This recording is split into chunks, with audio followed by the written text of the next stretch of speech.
Good morning.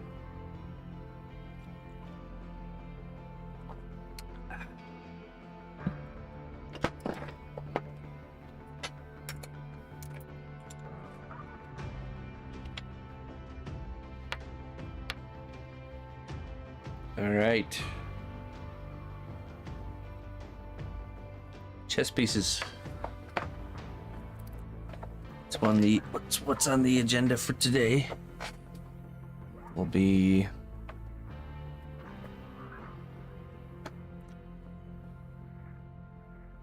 I think we're gonna start with the rook. We had started doing the rook,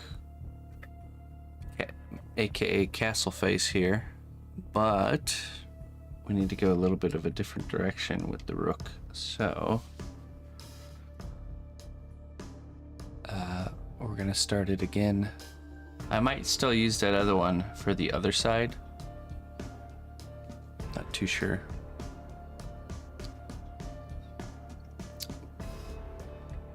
All right, let's get to it.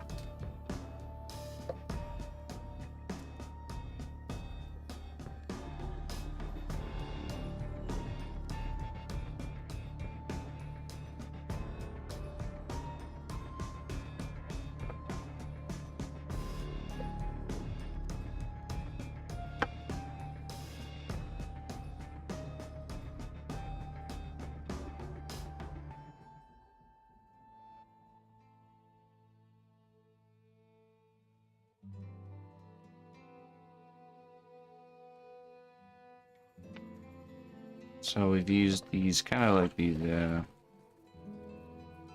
numeric pieces as a base.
Yeah, right. Focus just on the head, just like before. Add some clay glue and get our beginning layers down.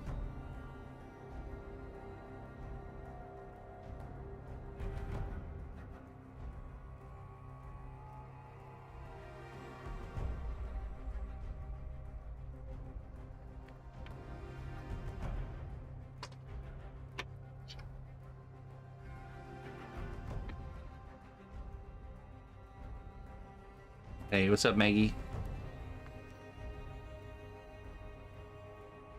Good morning, Colleen and Corin and Ray Could and Peter.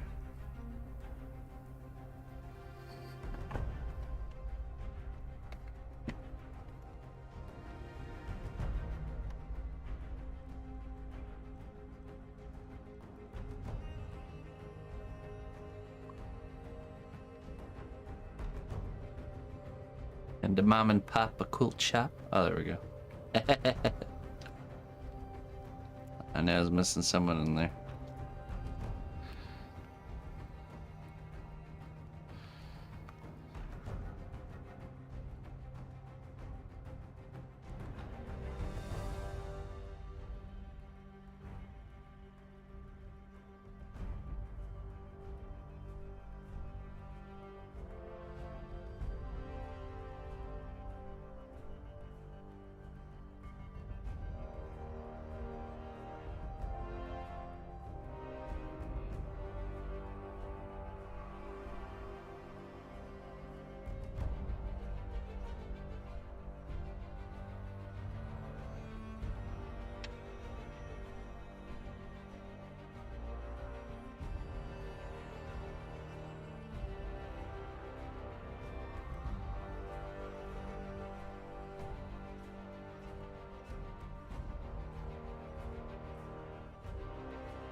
That's how you get stuck here, my friend.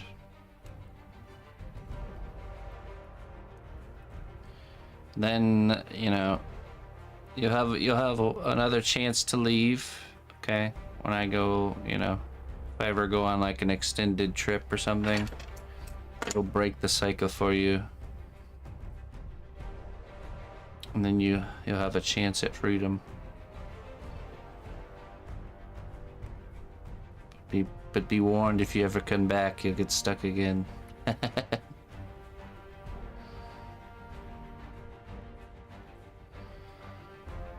Have to recuperate our lost souls.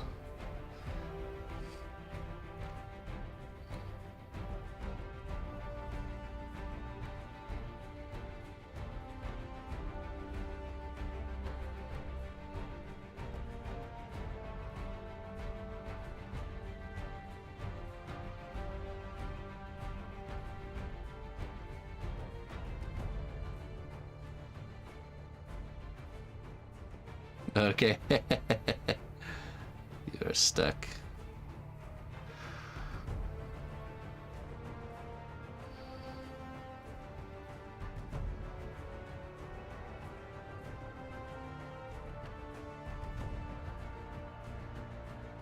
How you doing, Torn? What's up, Doomed? Hey, what's up, Jarla?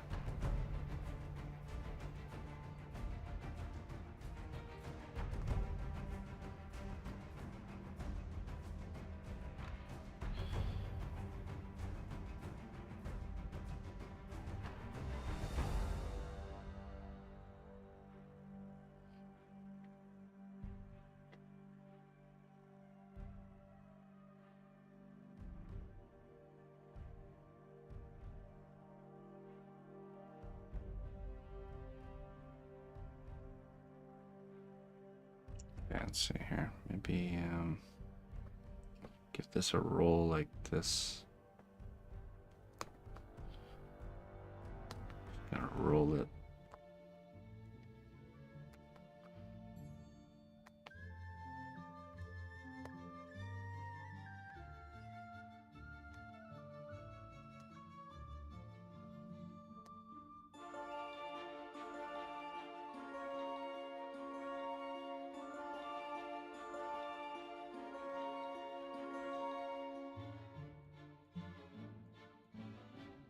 Excruciating. I am not in pain. You'll never look at an inanimate object on the store shelves the same anymore.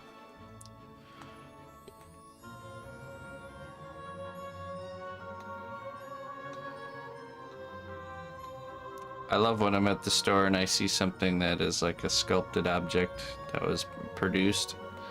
I'm picking it up and looking for signs of the maker. Sometimes you can even find fingerprints. Hey, hello, Caesar. Good morning.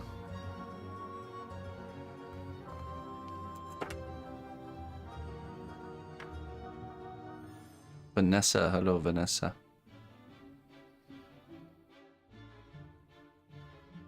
I am, that's right. Well, thanks for stopping in.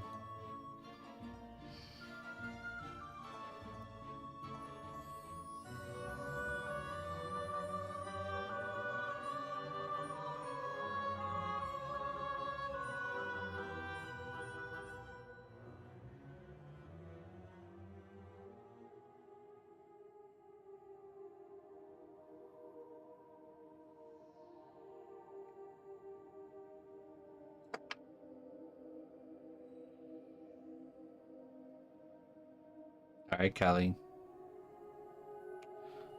Look at this top edge looking a little bit better.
Nope.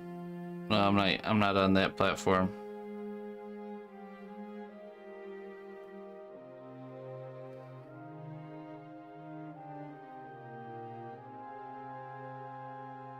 Just YouTube, Twitch,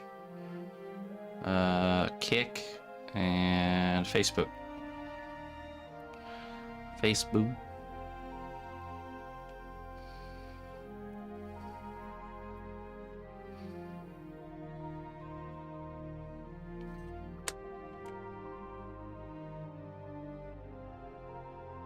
So many to choose from. Okay, I think this should be the front of the face here. Let's draw some guidelines.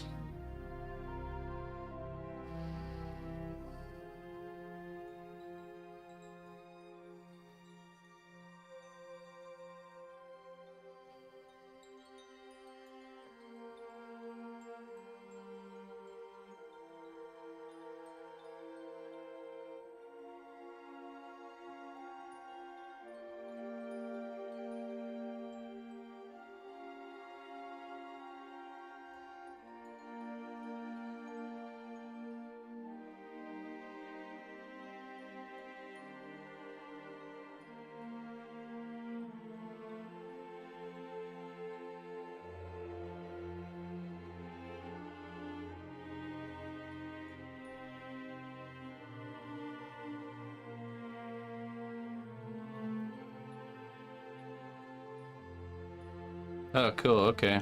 Well, if you're ever wondering, Twitch is kind of where the main chat room is, because it's just the most people there. I've been streaming on Twitch for 13 years, and all the other platforms I just started this year. I'm only a couple months really into streaming.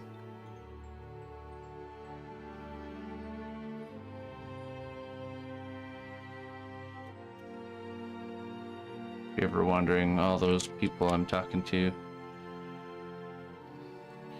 Twitch has, yeah. I started in 2011, just kind of is this. I think it's the same year Twitch actually began.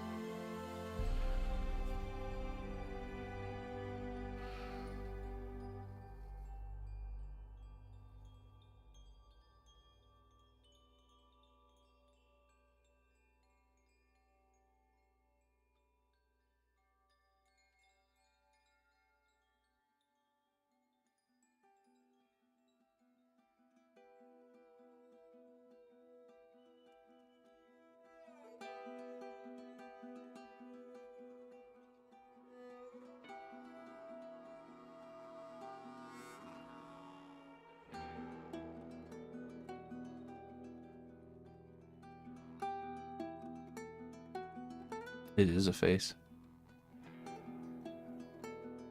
1300 years. Yeah, I mean those were definitely the earlier days of Twitch. That's when I started.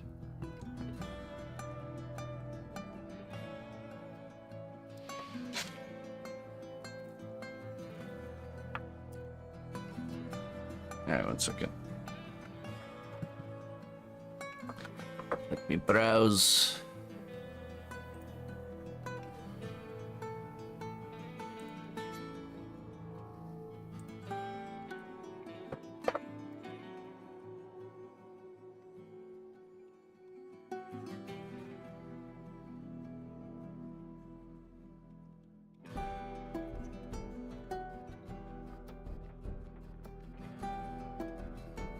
Hey, what's up, Super?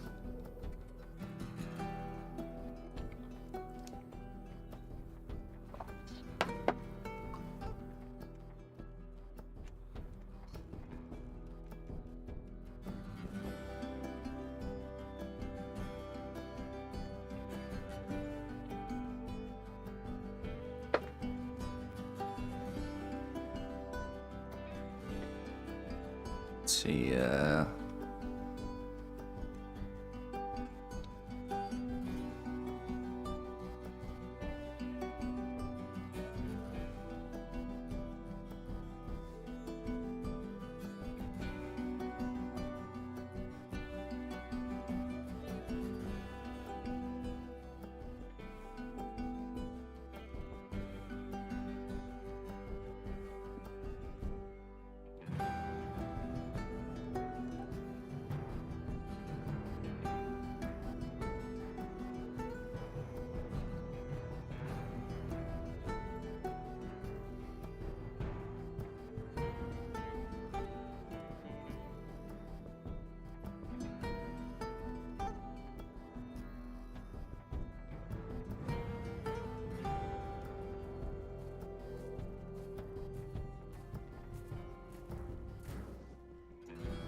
Yeah. Yeah, so we already started this one. Here's the pawns. These little teacup soldiers. This side is kind of like a whimsical Alice in Wonderland esque side.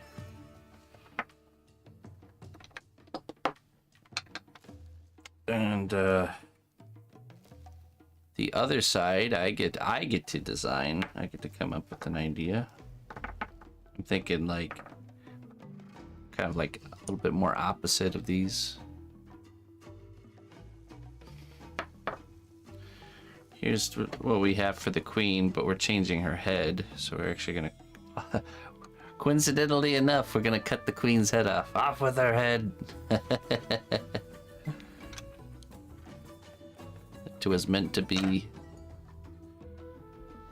And I started pursuing the rook as kind of like this castle-faced kind of guy, but this one was a little bit more too serious. So I might use that though. I might use that for the other side. Slap a beard on him. And this one's gonna be for this side. A little bit more cuter looking. Pinhead without the pins. Yeah, I can imagine him with like a moss beard or something, you know? Something like that.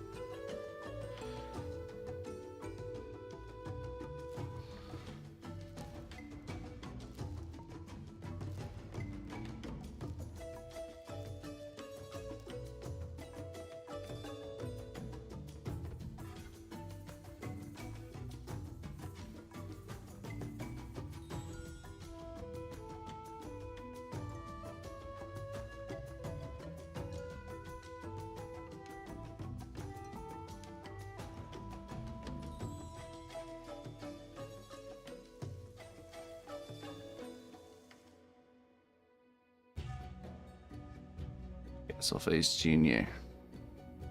Yeah, a little bit more whimsical looking. What we'll be going for here.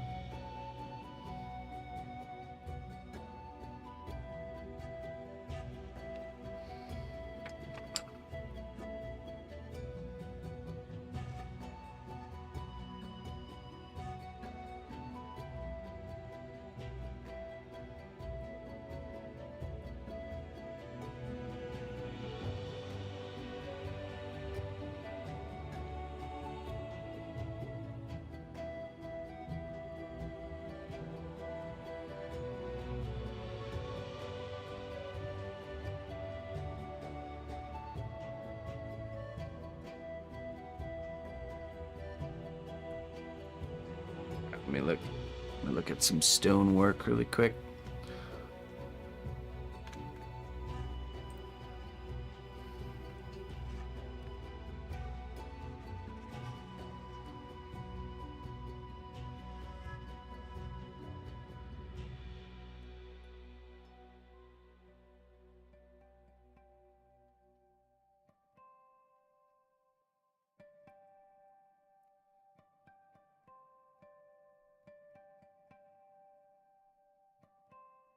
All right. Get to work there, 18 Vix. Get to work.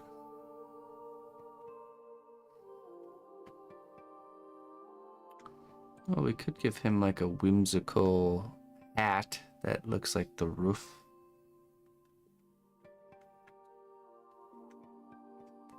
You know, like those, almost like the towers, like the classic Rapunzel type tower.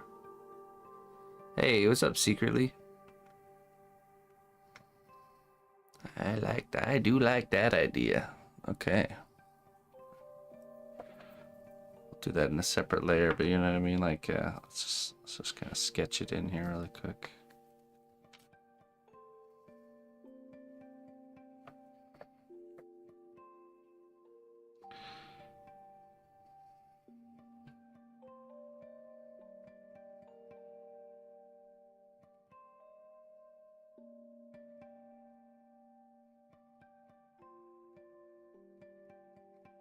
Oh, I'm doing just fine.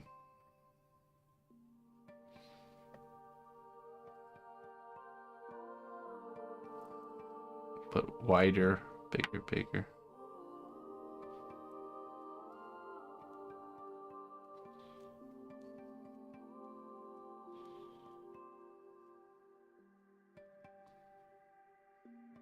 You can have the crooked top.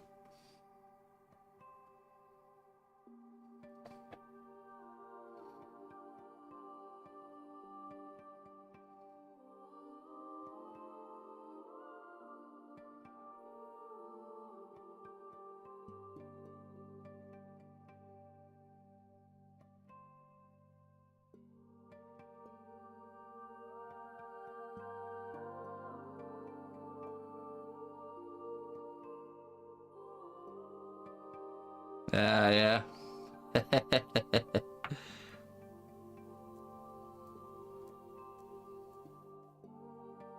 Onwards and forwards, Clayton.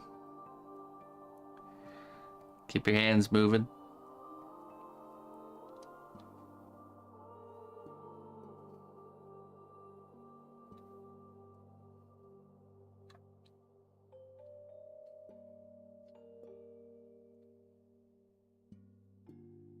Secretly? You talking about the Banishers piece?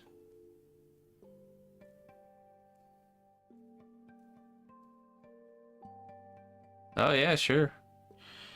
Yeah, female faces they're tricky. Definitely tricky. I think the biggest thing for me was realizing that there's almost like a different set of rules for female characters.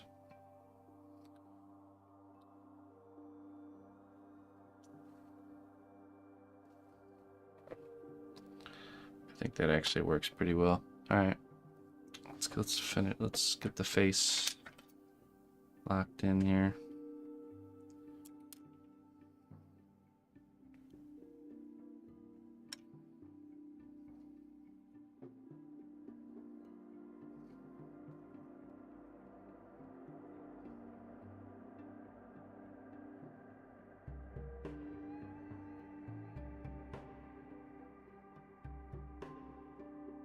There's less margin for error with the female faces. You know, rougher looking male character can have, you know, a little asymmetry and a crooked nose, and nobody notices the difference. But do like a pretty female character, you get a little bit of asymmetry and a crooked nose, it's all of a sudden you miss the mark.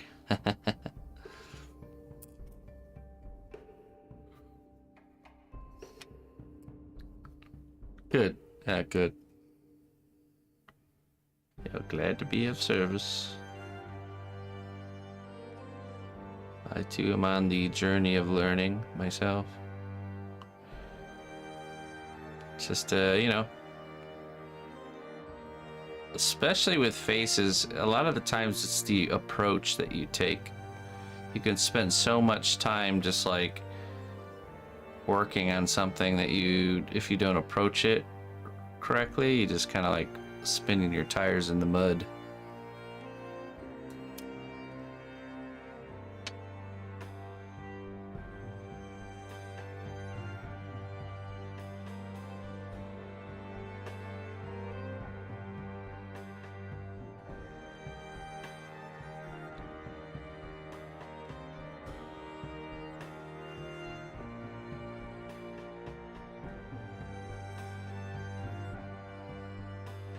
That's why sometimes you like work on a character's head or face or something, and then spend a bunch of time working on it and not really getting anywhere. But then if you restart the head, all of a sudden you're able to get caught up to where you were in like no time at all.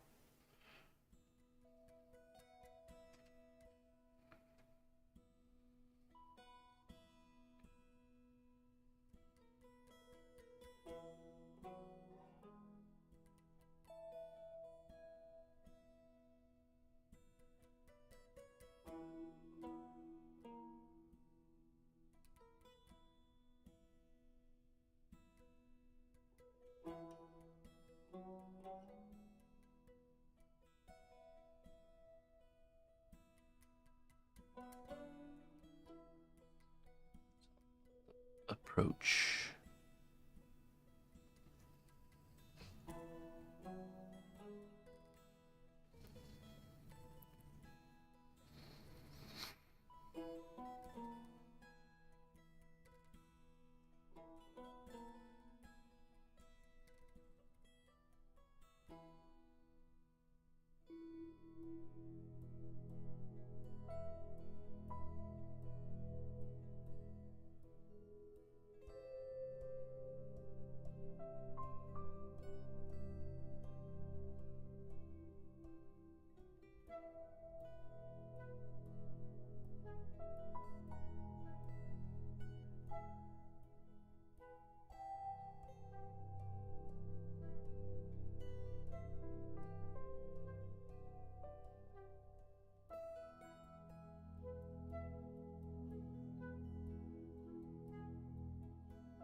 Good.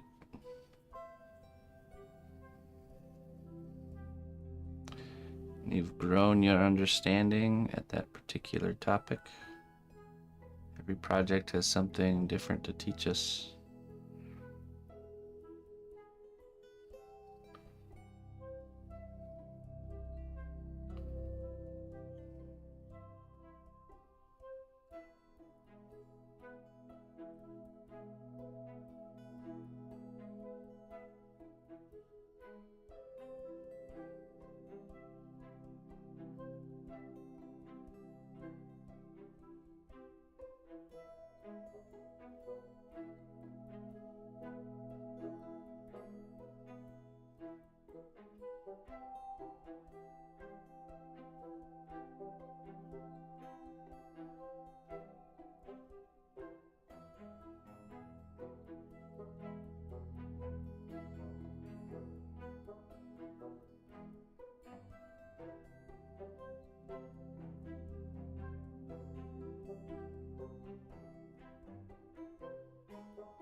Hey, Sarah. Hi, man.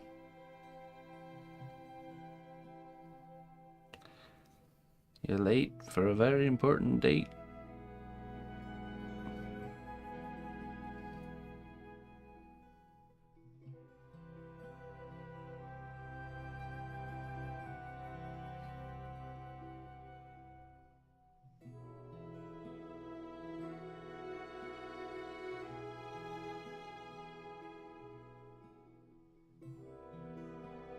Yeah, right. Yep. You know, that piece was a commissioned, sponsored project, so I had to pull out all the tricks, make sure we get it done and it looks good and in a timely manner. So that's a definitely a useful trick. I've just realized that half the or majority of the battle of like a good looking face, it's just getting the positioning, the spacing, and the positioning of the facial features in the right spot. If you can do that, it's really hard to go wrong from there. The only thing you could really mess up from there is if you just add too much detail and like add a lot of wrinkles and now it looks too old, but that's the key. The key is that. So.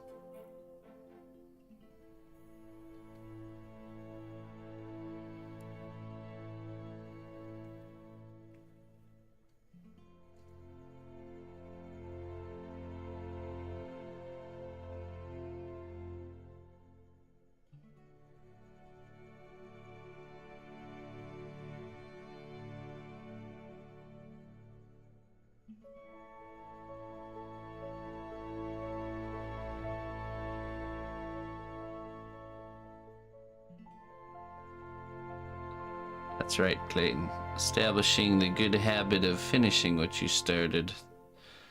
That's the real payout right there.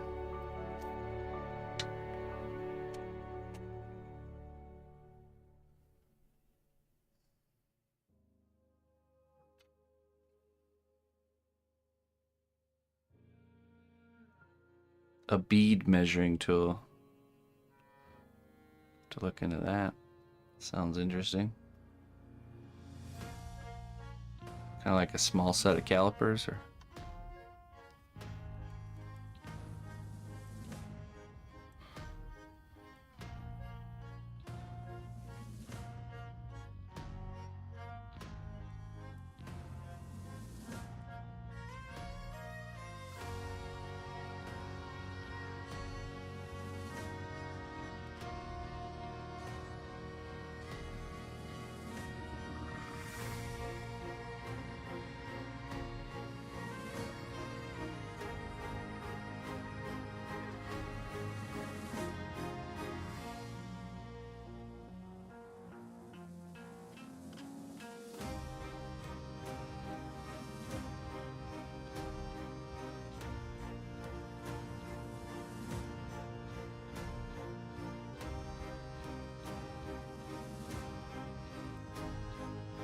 Yeah, nice, Clayton. I definitely get a lot more done in the winter, I think.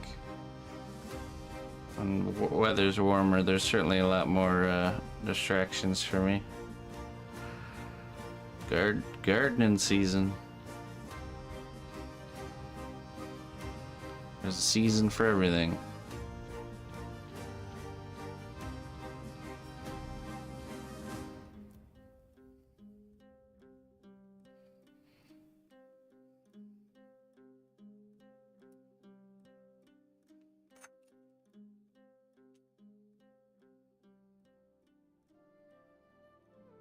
Oh, perfect. Yeah, thank you.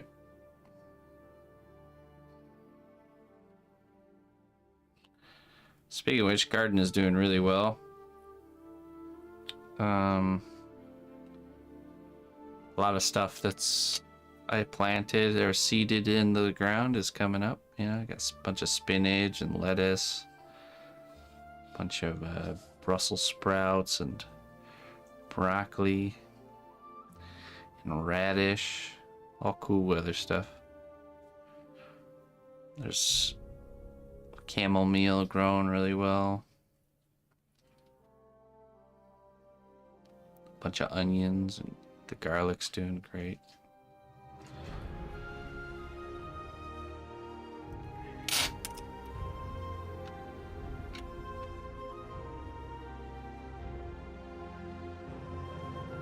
You hungry now? I transplanted this yarrow plant that started to come up. It's been growing in front of my shed for a long time. I just kind of let it exist there. This year I kind of dug it up and moved it.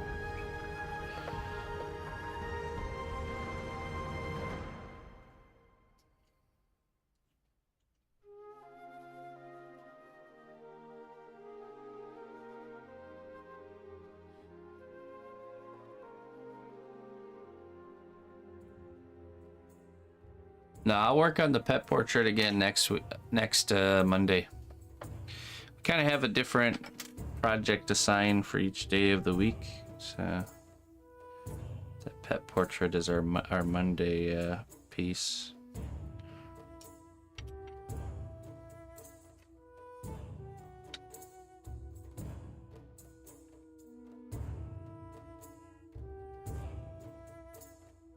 This evening we'll be working on a really large dragon, black dragon. But I will be starting the evening stream late. I have a makeup one-on-one session with my student.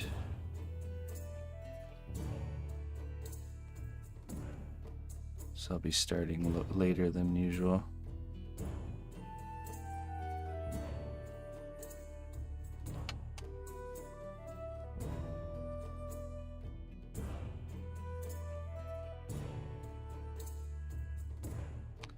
Been really looking at what makes a character's face a cute face. You know, what features is that? Seems like if you move the mouth really close to the mouth line close to the eye line, that definitely helps. And also not having a nose seems to help.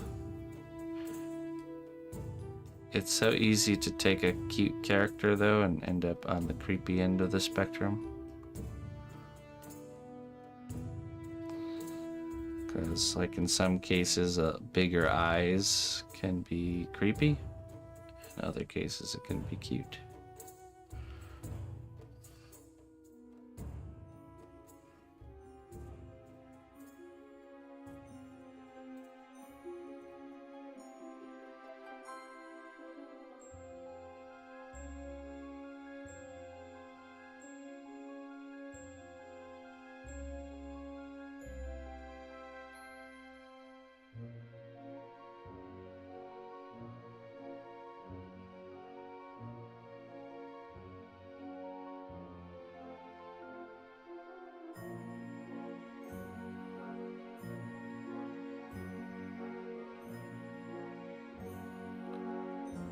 Overkill? Well, you feel the line. You have to feel the line with your foot. So to overcome overkilling, you have to overkill. and establish where's that line at, you know, and pay very close attention to that. The next time you know to go right up to the line but not step over it, you know. So by avoiding overkill, you're essentially not really overcoming it. So to avoid overkill, you must overkill a few things to learn where that line is. If that makes sense. So I tend to work very procedurally with my thinking and my work method. So it's not like I'm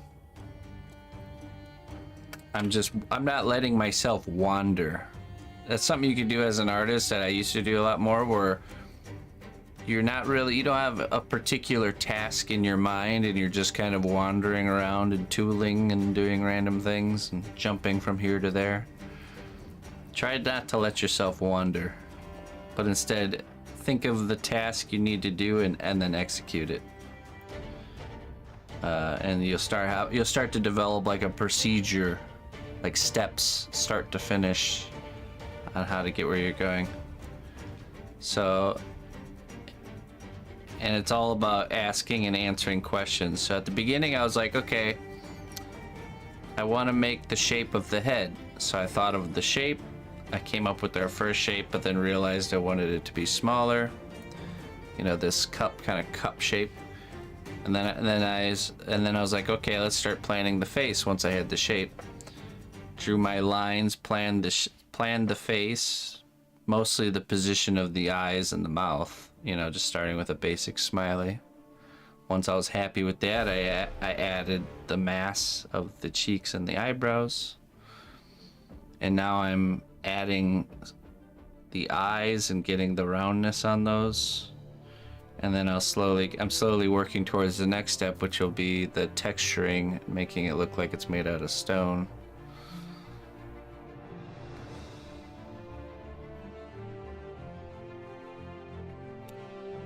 And then at that point I'll probably bake it.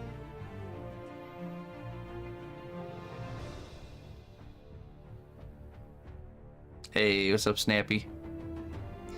No, Emma got no candy, not even one piece.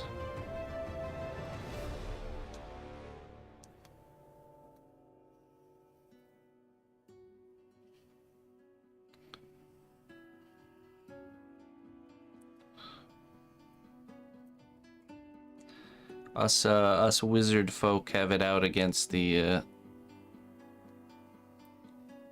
mythical Easter bunny creatures.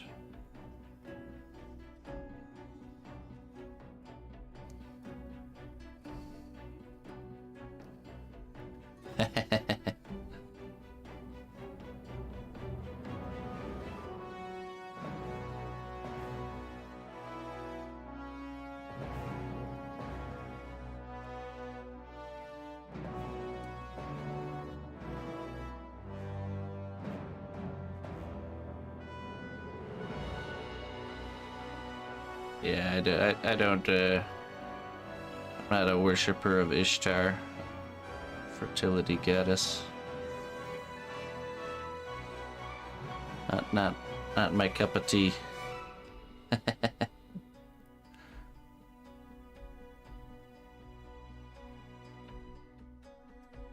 All right. Hey, secretly. Catch you later. Have a good time.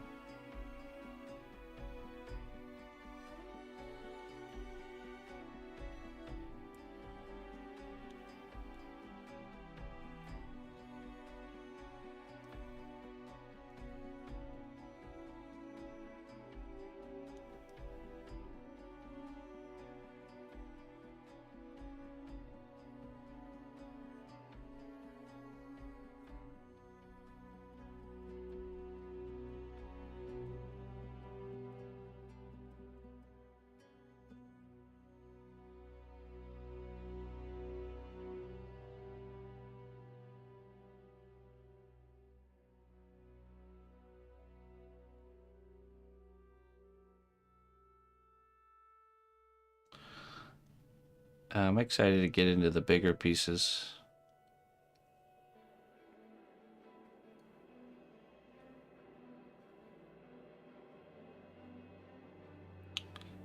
I think the second one we're gonna do pretty much the same. We'll just maybe do a slightly different expression.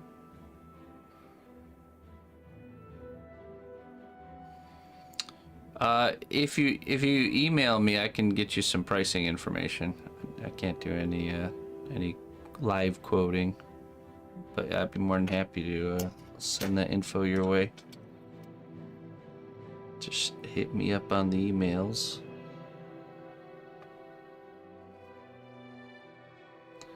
I think a chess set is a great project, especially if you're operating on a tighter budget, because you can just get one little chess piece made for ever so often and slowly build your set over time if you can't do it all in one go. Where's Emma's gift list? In the stream description.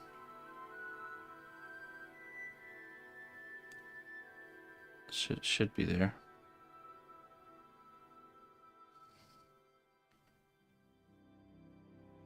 There's the Amazon wish list. She populated it herself, by the way. That's why you'll see a lot of big, random, crazy things, like a whole playground set.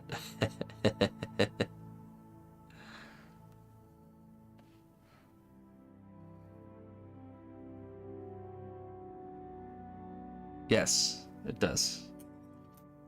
Stays sculptable. It'll stay sculptable like this pretty much indefinitely. And once you cook it, then it's hardened, you know, like this one. And then you can continue to add, so you can work in layers. But whenever you add fresh clay to baked clay, you don't have an infinite amount of time anymore. You have to listen closely, traveler, to what I say. Twitch Prime does not even cost a dime. Das Ricardo Gaming. Hey, thank you for the Prime sub. I appreciate that. Thank you very, very much. I appreciate that very much. Tiny Giant. Sorry, I read your question in my head and I forgot to actually respond to it. My bad. Do you ever get bored with your job? I don't, really. I don't. If you think about it, you know, it's every day I'm kind of working on something different. So, and the more I've learned that the more I sculpt and the better you get at it, the more you want to do it, because the horizons are wider, if that makes any sense. Yeah. Final Fantasy themed. That'd be cool. We have a Lalafell project coming down the pipeline soon. Another one. It'll be my third.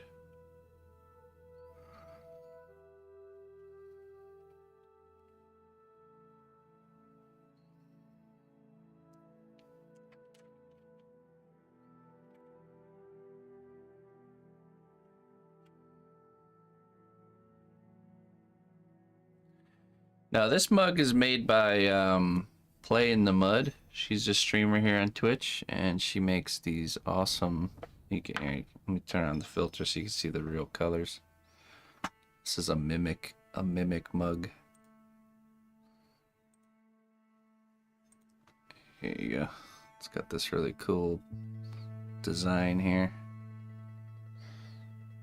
Really well done. Durable stuff. And I just like the size of it. See it right there. Pauly Studios.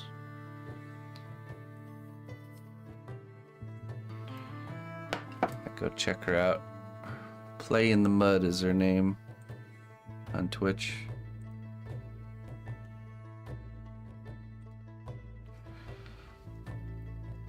It'd be cool to have, if I had space for a kiln, I would totally do some ceramic stuff, but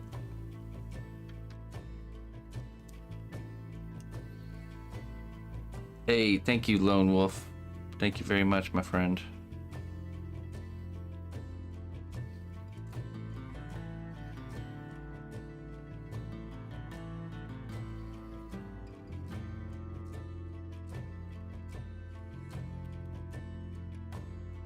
I shall, my friend, I shall. We're gonna add a little bit of eyelids here, I think. No worries there, Das Ricardo. You ever think about sculpting digital and working in gaming industry and other digital stuff like movie, commercial products? I've thought about it, yeah, when I was younger. When I first started doing this walk of life, I greatly desired the safety blanket of a steady paycheck and benefits and all that stuff. But as time went on, I realized that doing your own thing and working for yourself is worth more than that, in my opinion, you know. So I really enjoy being exactly where I'm at. And there's a lot of, you know, there's a lot of stress and stuff like that in those types of work environments. You're dealing with deadlines, you have to do things you don't want to do all the time, you know.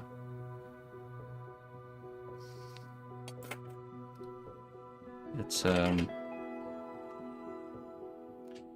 what kind of caught, you know, the funny thing is what caught me onto that was I kept bumping into people that were in the industry, you know, and having a chat with them and talking to them, and I realized they always envied where I was, and I always wondered why, you know, because here I am sitting here, you know, and like I said, this is when I was much younger, when I kind of just got started, and it's like, why do they want to be where I'm at? They got the cushy job, you know. But then over time I started to realize why that is.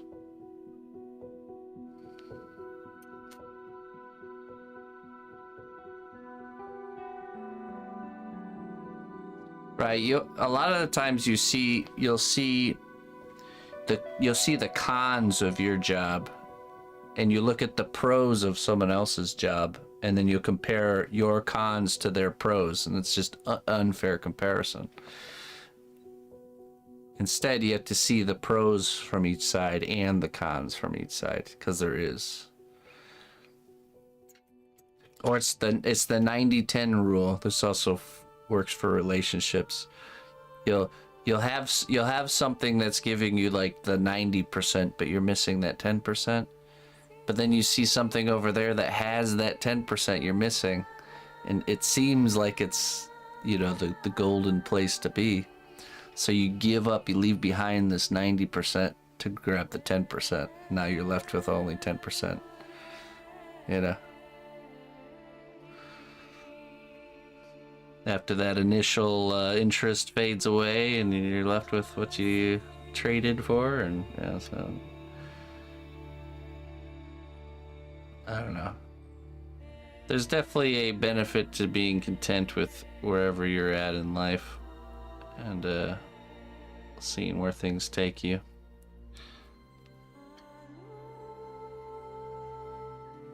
Listen closely, traveler, to what I say.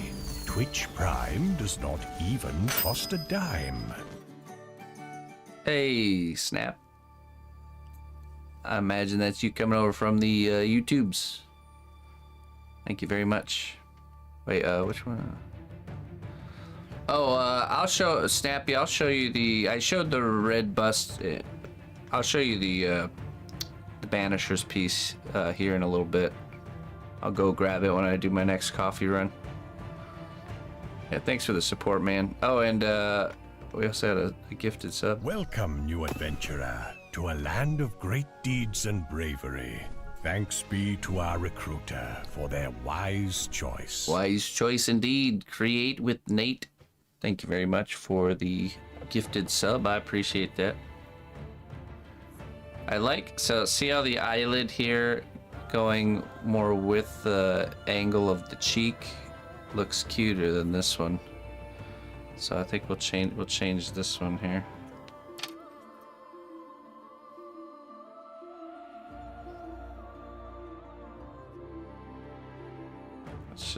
Let's just remove that.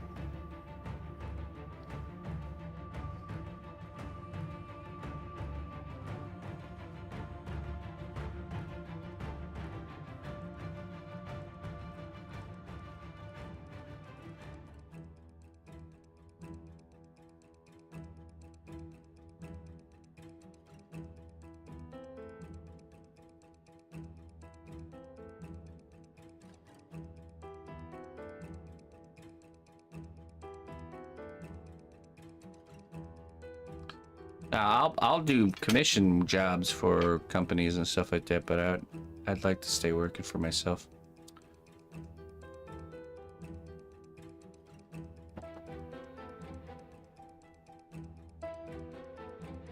All right, hey, thanks, Lone Wolf. I appreciate it, man.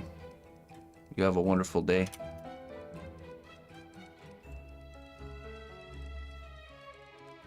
You could do exclamation point clay. This is a material called cast clay.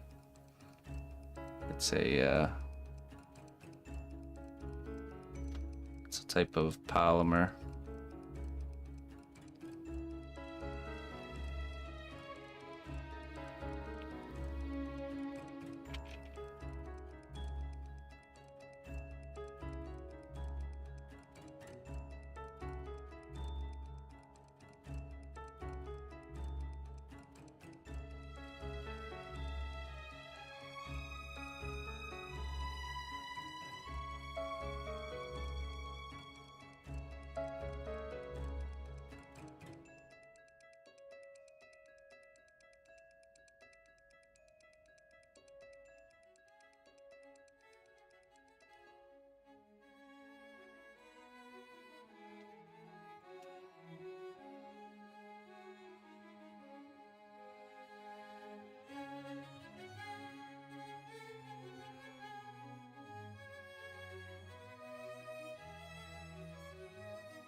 Hey, what's up, Jones? That's right. We are doing a rook. Hey, by the way, that coffee is fantastic. Me and the missus have been quite enjoying that. I think I even like that flavor better than the first one you sent.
This right here, this is not a paper towel, this is just a ball of clay. So when you're using, I don't even think about doing this anymore, it just automatically happens, but like while you're sculpting something and working the clay, sometimes you get these little specks of clay on the end of your tool. And then when you put your tool down to sculpt again, it dispenses it right onto the surface and it can cause problems.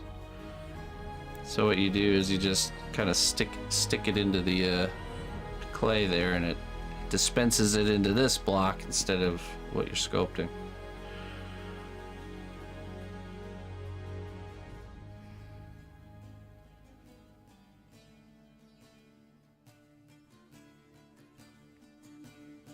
But yeah, I don't even think about that anymore. It's like become a background process, subconscious process.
The giveaway one, or this guy right here?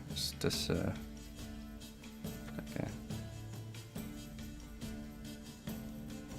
Hey, what's up, Blue Lorna? This set is commissioned, yes, Peter. That's correct. No, so I'll be finishing this one, not this Sunday, but the one after.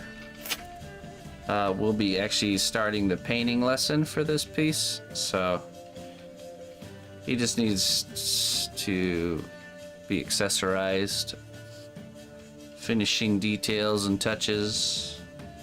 You know, I need to add material into his backpack. So there's a few things that still need to be done, but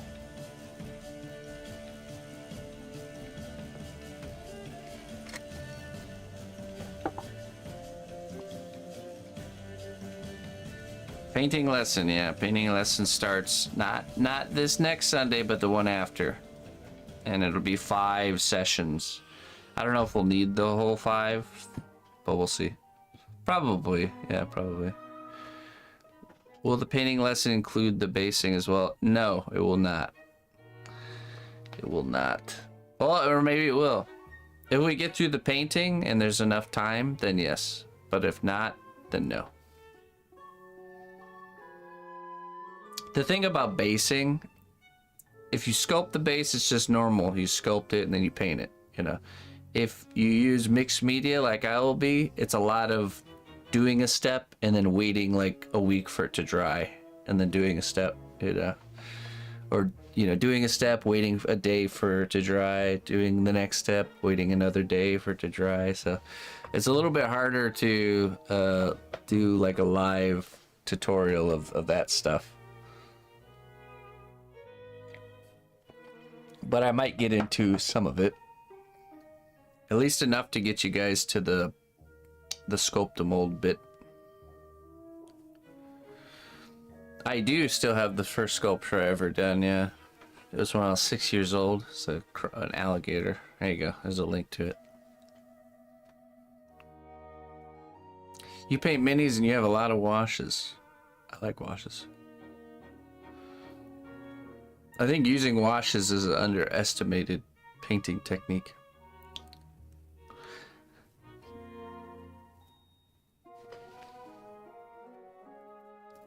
Okay. That's fair.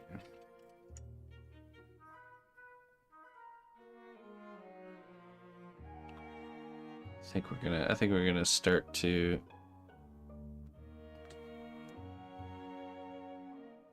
make this look like stone.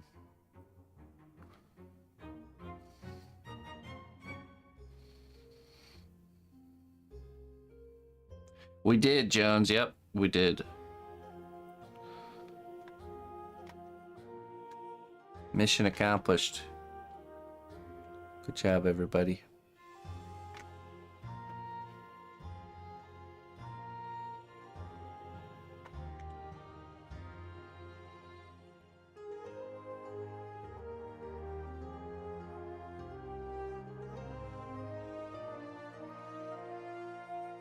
I like the Army Painter quick shades. I really like those ones. I bet I'm sure you use them too. Okay, let's see. Let's start kind of putting in our rows.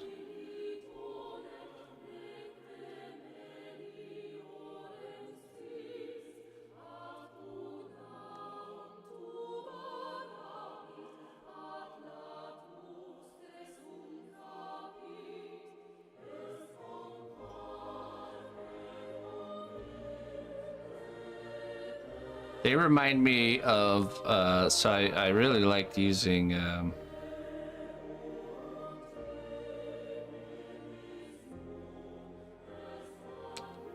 whatchamacallit, oil washes, and the Army Painter quick shades remind me of oil washes, kind of the way that they work.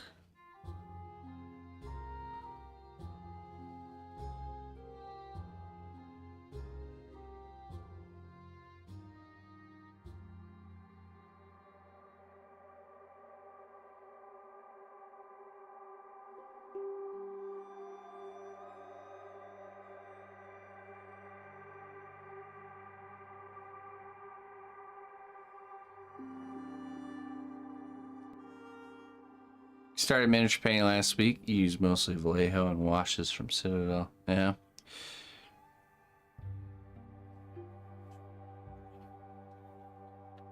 Very known brands. You know, I've started to realize in the mini painting sphere, when it comes to paint, you really can't go wrong.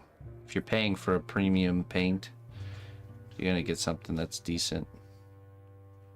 I'm also not very picky though, so people are much more picky than I am with stuff.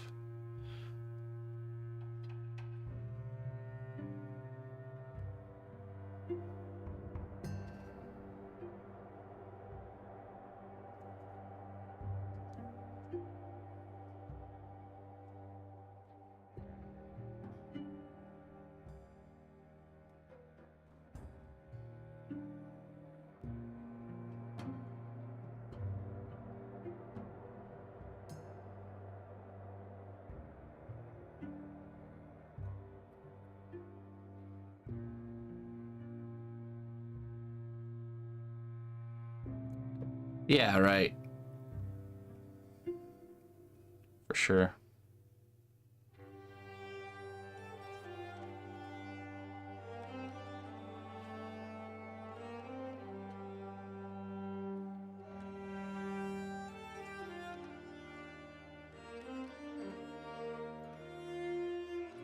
You can indeed make your own washes.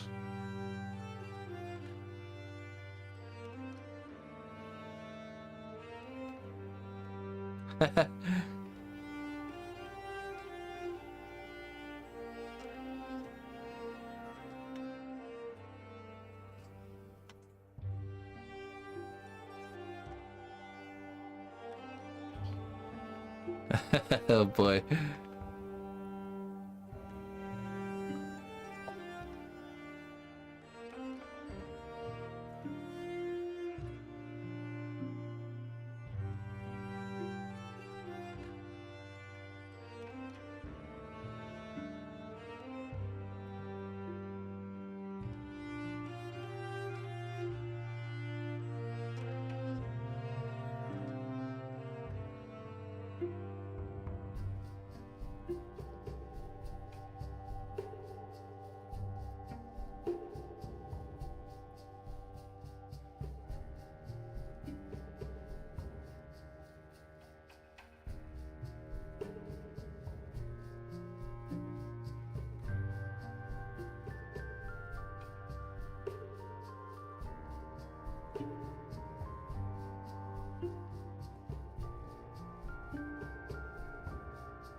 You know, one thing that can really soothe a hunger craving if you're in a time of fasting is just a little teaspoon of honey. Give you that energy boost too.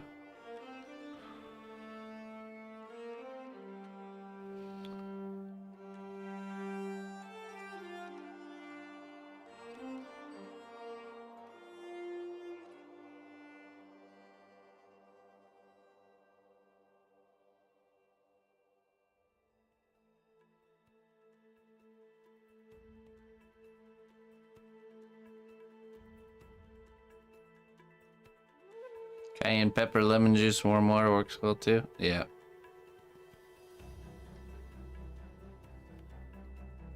Half a lemon, tablespoon of cayenne pepper.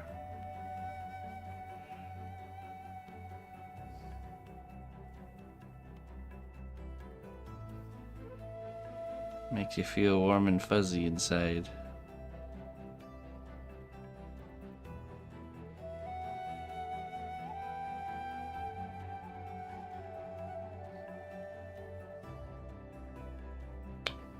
Yeah, it would, Snappy.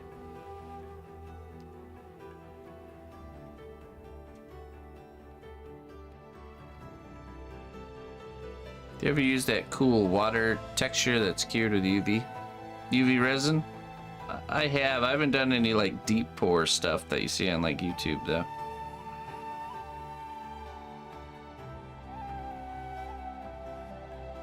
I have indeed used. I've used UV resin for smaller detailed bits.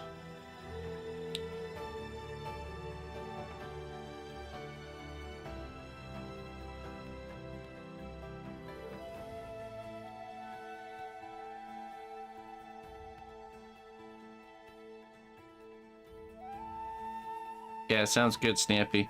Yeah, you know, it's not something I have to really be concerned with, since I do one-of-a-kind pieces, one-offs. It's not a problem.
Welcome back, Kylie. It's Jones's fault.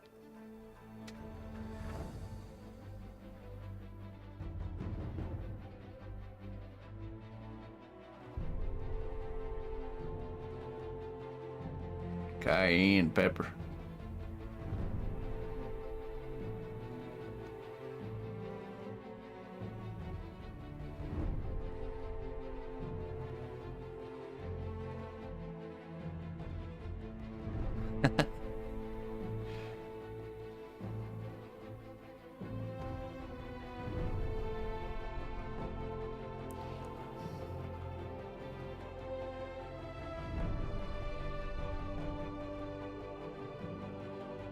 Hey, what's up, Captain Charismatic? How you doing?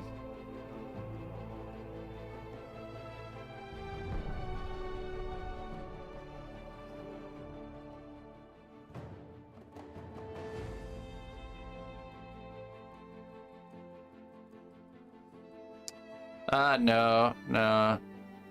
I often damage my my fingers. They've been pretty good lately. Let's just see. Just that one spot there.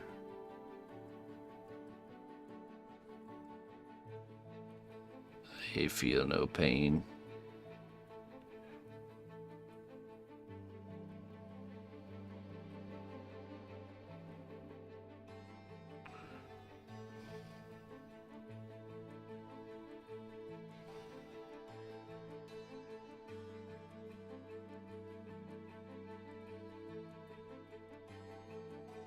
No, it doesn't. Just working with my hands dries my hands out.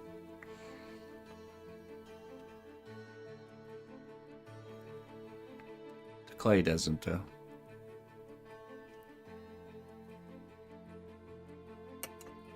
That's because I haven't been doing much work back there. The work's kind of done for now, but not too bad, not too bad.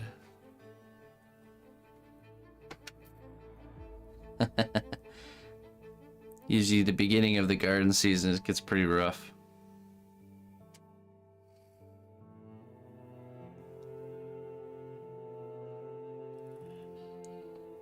We're past that initial hump of work.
This is a rook. The chess set. Going to be.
I do know how to play chess, yeah. I used to play chess a lot when I was younger. I got into it when I was probably about 10 or 11 years old. Quite a bit.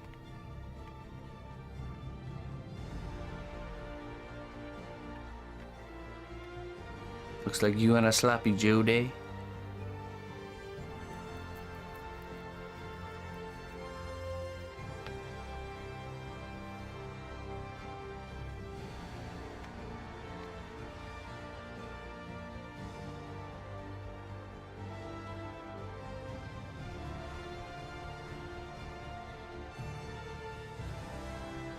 Might be using a future chess tournament. Yeah, maybe.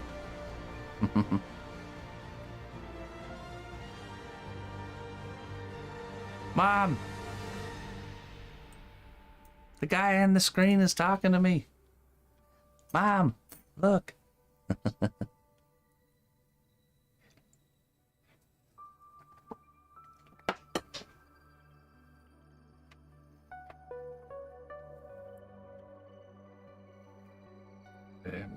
I gotta think about how I want these spacing of these bricks to be.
Brisket in the smoker, nice.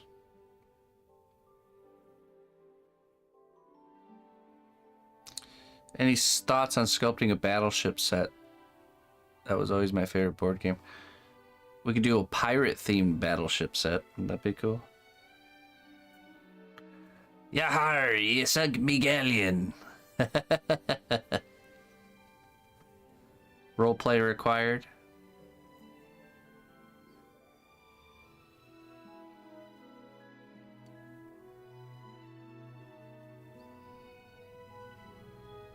I thought it'd be cool to take old board games and customize and make our own like medieval fantasy versions.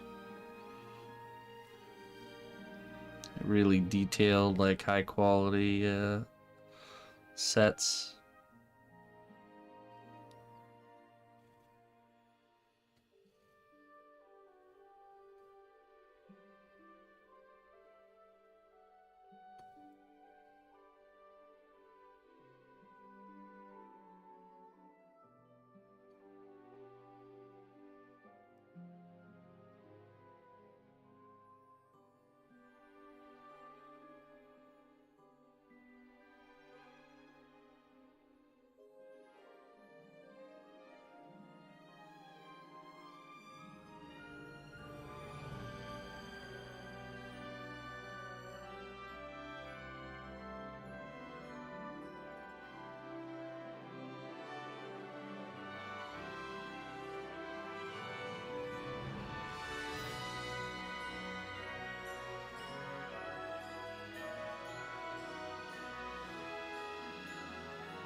Oh yeah. Does the Sun Kid get into the pirate roleplay?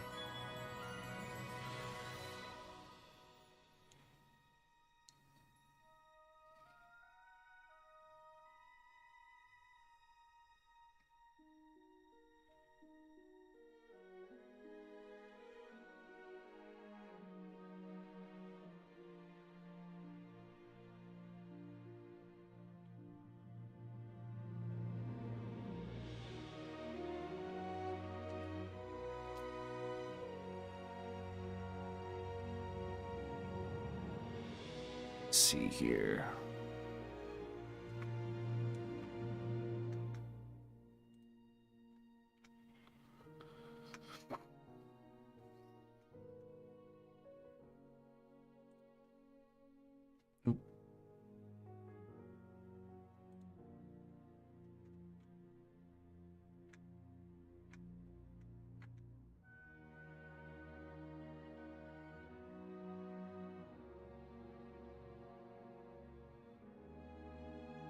He kept blowing you up. Greetings from Spain. What's up, Martin? ¿Cómo estás, Martin?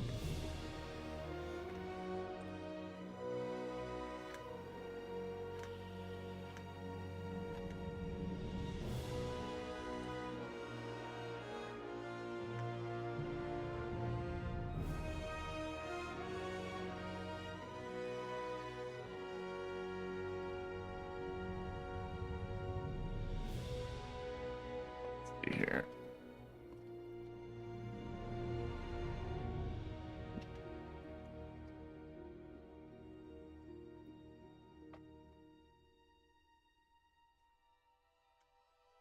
Just looking for a reference really quick.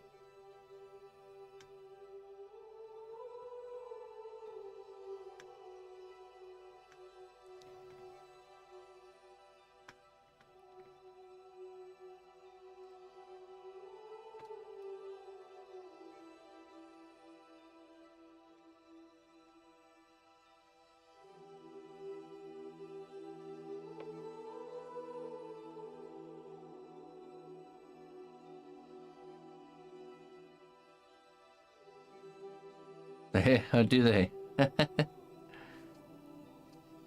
don't know. I don't know if that's love, Jones. I think they say that to everybody. Don't give your heart away so easily, my friend.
Galactic battle.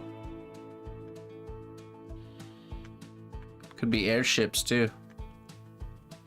Like Zeppelin steampunk style.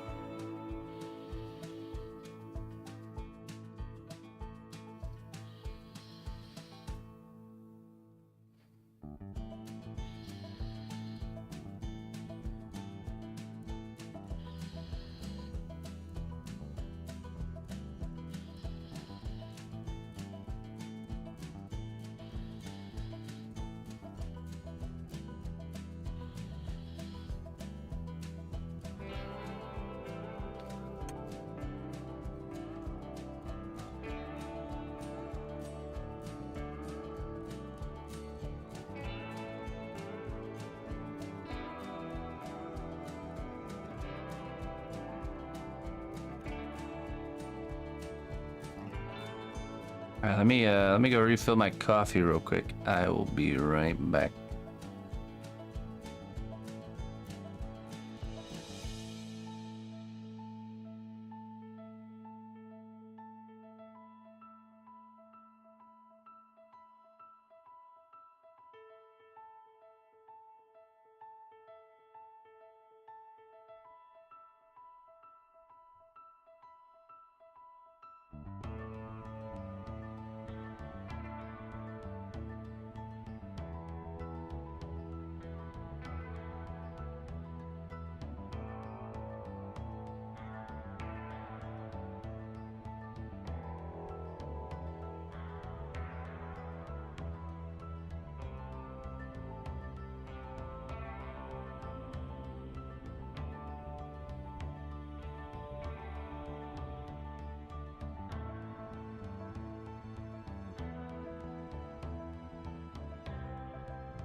Hail, noble ally. Please accept these treasures as a gift for your unwavering service to the kingdom.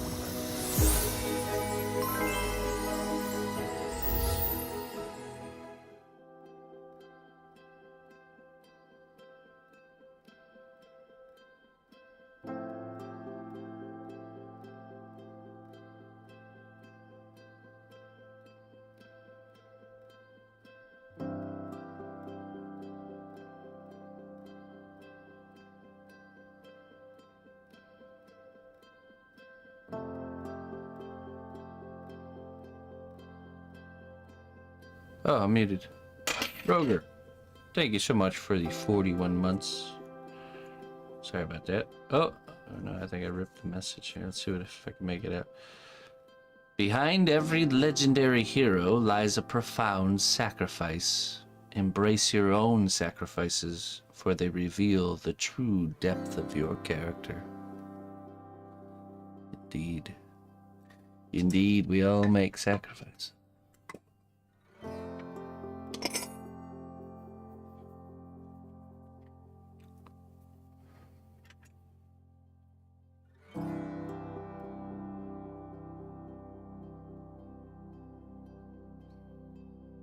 Thanks for sticking with me, Rogue. I appreciate it, man.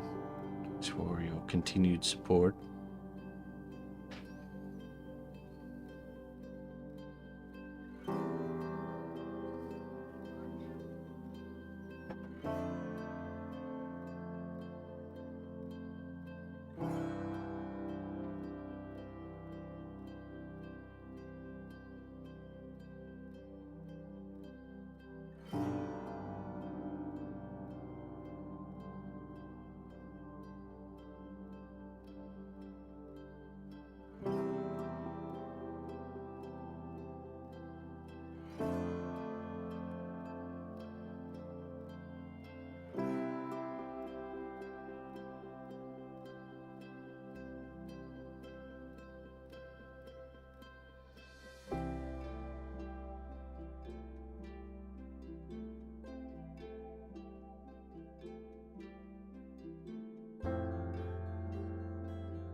Hey, what's up, Bubba?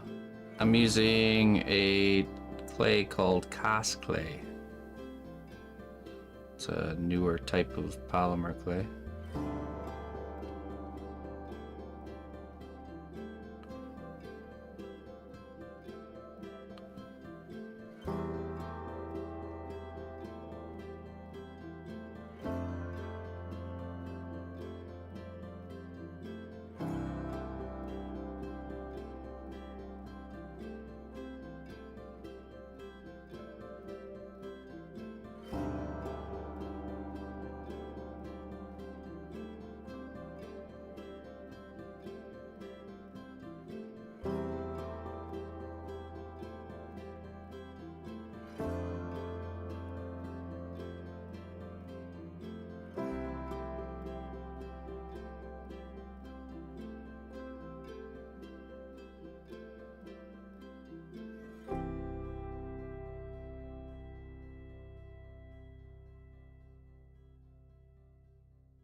Yeah, do it.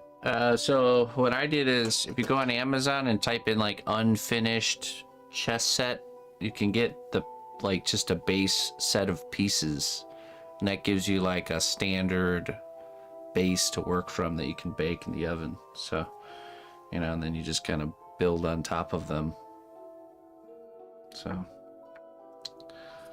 it's a great great project that I think it's really easy for anyone to get into. And each piece is like its own little thing, you know.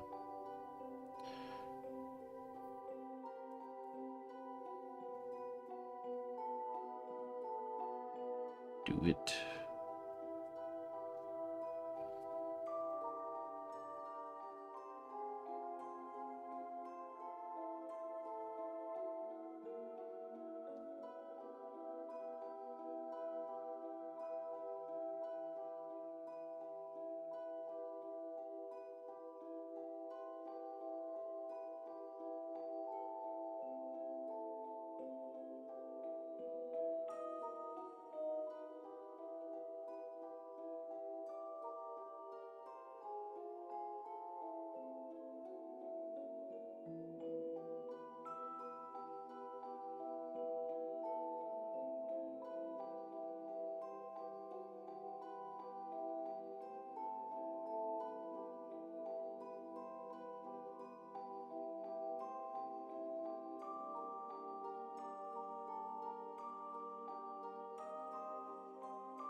Well, here, let me show you the difference between Sculpey and cosplay. Ready?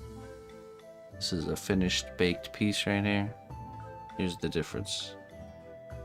You can bend this stuff after it's been cured. It's flexible like rubber. See that? If you try and do that with Sculpey, it immediately will break, crack, and crumble.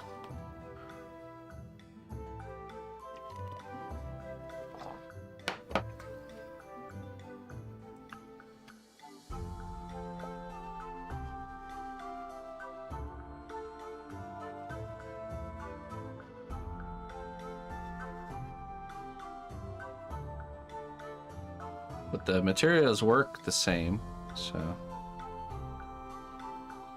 they're both polymer clays. But that's why the main reason I use cosplay. No more worrying about my projects breaking.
Just not letting up over there, huh?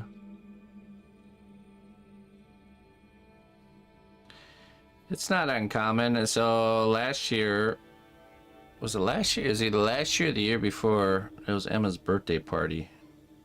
It was, and it snowed. It snowed on her birthday party.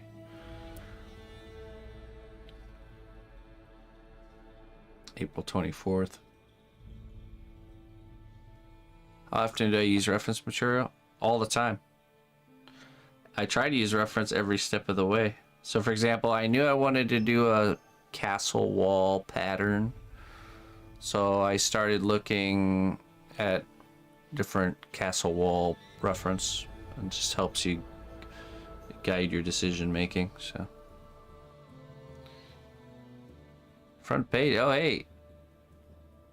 Hey, thanks, Neiman. Thank you. I appreciate that.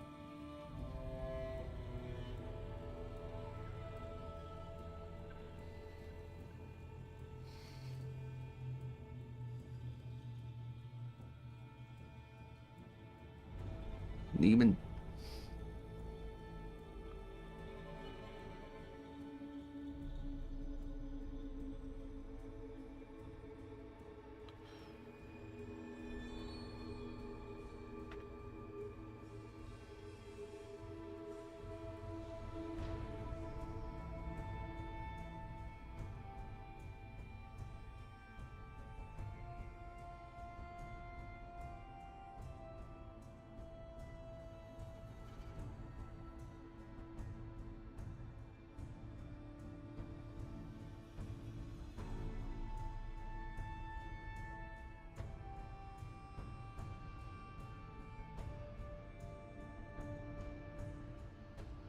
That's exactly why I built the kingdom, my friend. Mission accomplished.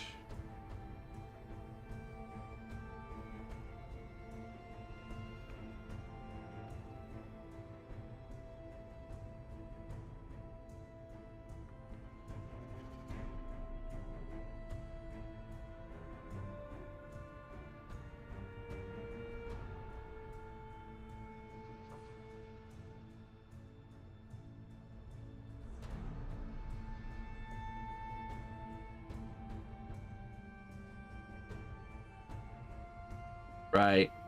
Yeah, anytime, anytime you can use reference, you should, because you just ultimately, you end up, your work is going to end up better every time if you use reference than if you don't.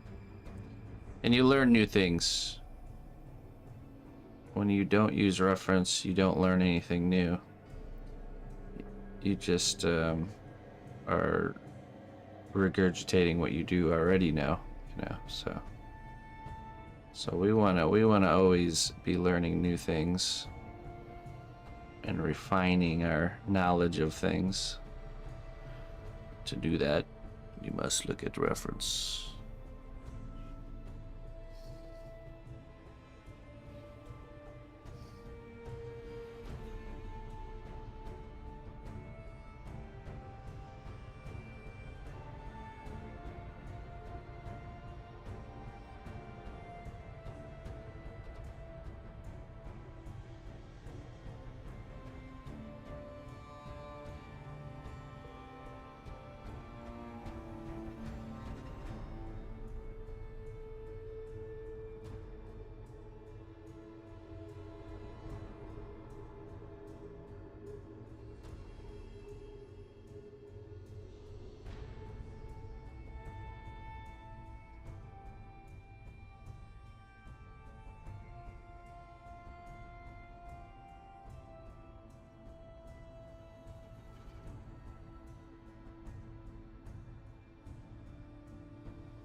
That's good, Bubba.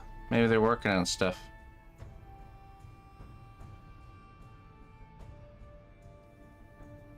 I'm still fairly new on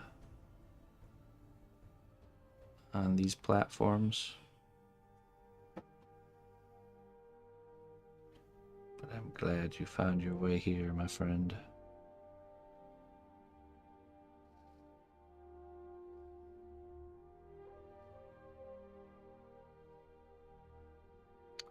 I use reference. I think I use too much. I have to keep looking at it like I depend on it too much. No, that just means you're learning a lot. It's fine.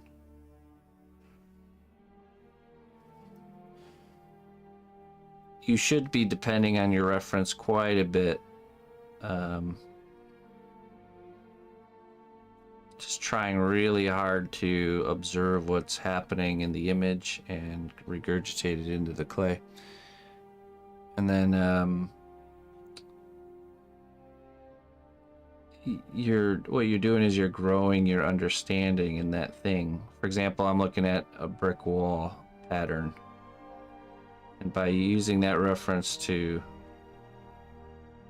do this pattern, I'm getting repetition in, which is letting me remember this pattern. So next time I don't even need to look it up, although I probably will. Still.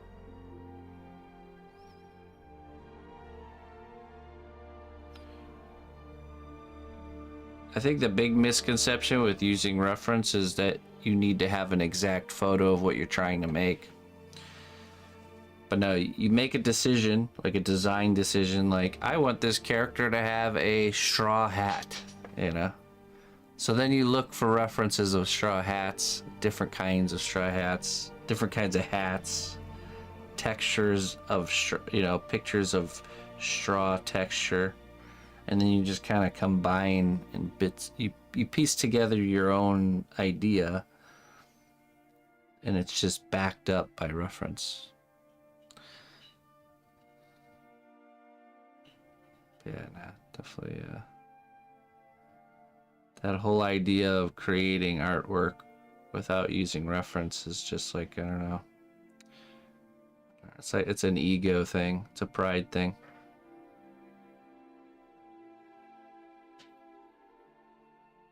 Let go of your ego. Be the student, the humble student.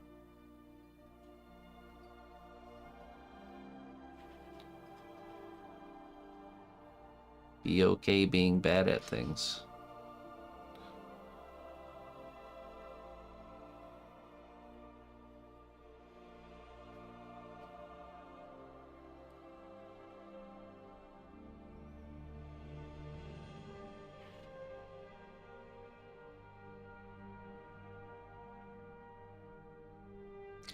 Yeah, it does. It does, Corn.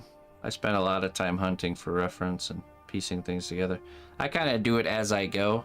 Everybody does it differently, you know. I know, Corn, you find out your whole idea's worth of reference all in one go, and then you start working. I like to start working, find what I need in any given moment, and I'm just constantly having to go back and look for more, though. Each step of the way, I have to go and look for more.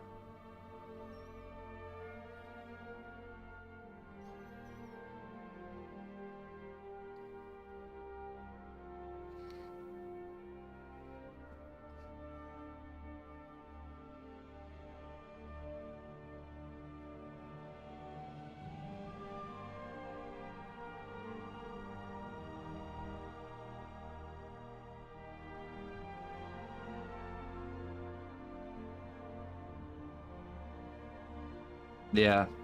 Yeah, shooting your own reference it's something I need to do more of, but especially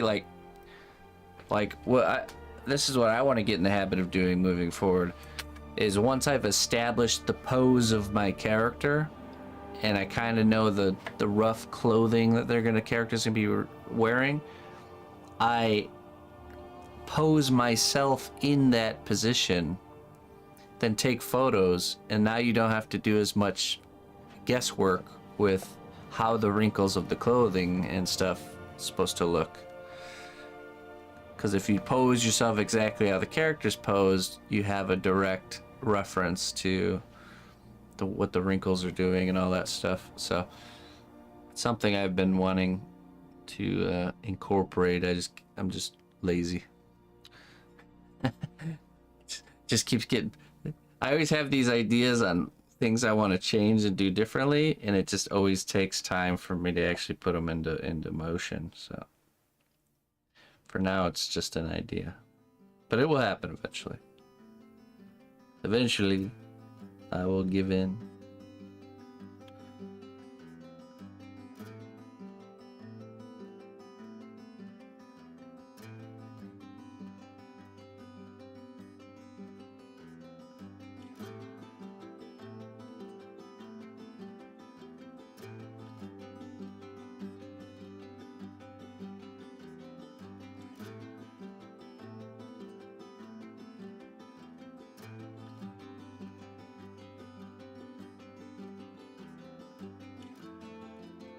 Big fan in a cape too, yeah, right?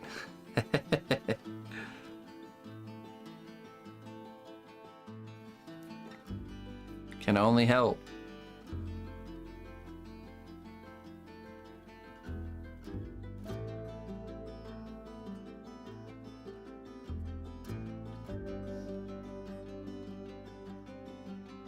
Just like I do the clay sketches now. That was an idea I had in the back of my mind for a long time. I finally decided we were gonna do it. Yeah.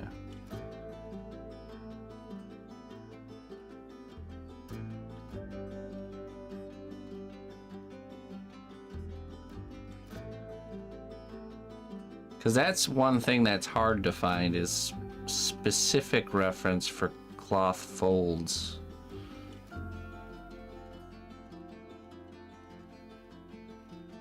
Finding something that's similar character type in a similar in the same pose is what you're going for is not easy. Not very easy.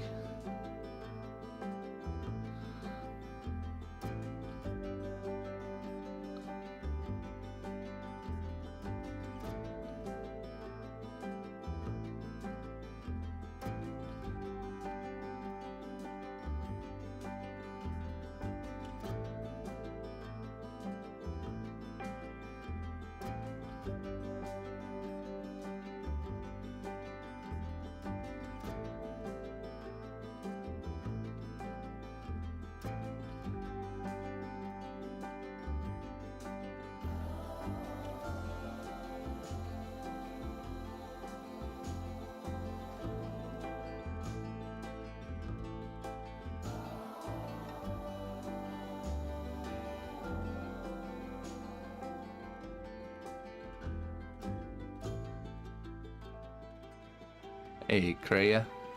Hey, thank you. Welcome.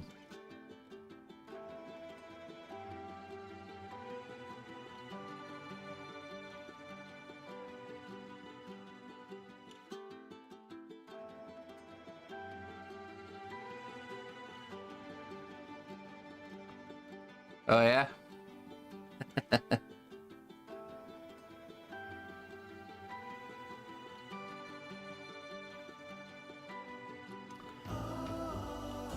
In-game asylum. I don't know if I've ever seen that person.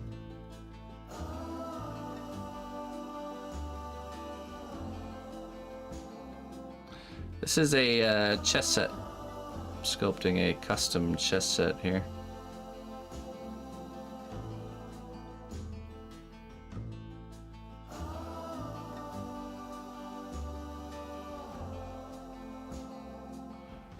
This is gonna be the rook. It's a castle face. From a long line of castle faces.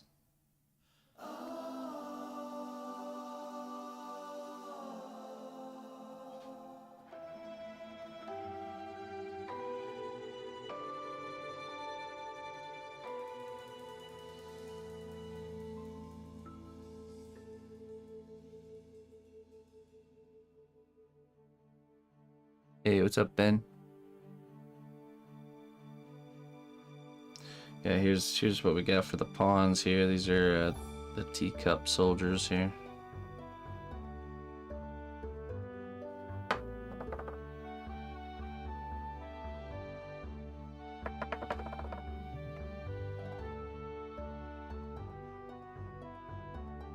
Am I gonna make a copy of this one? No, I don't think so.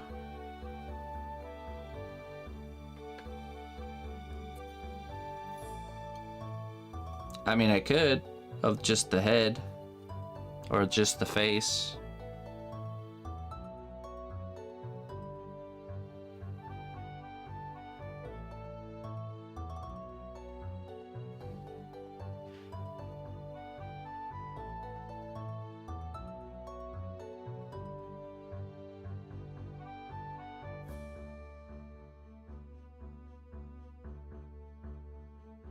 Oh, really? Sounds right up my alley there, Colleen. Have to check them out.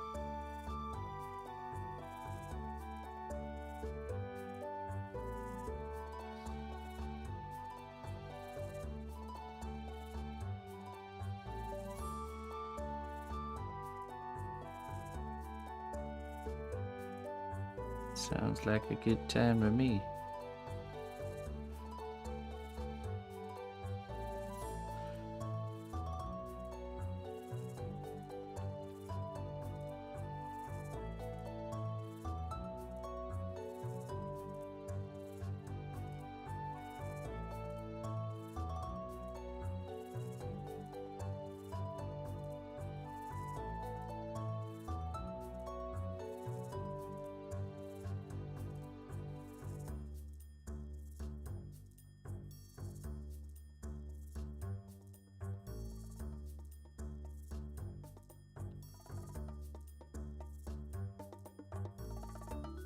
Well, if you want to learn to sculpt, I have a free class available. It's a start to finish tutorial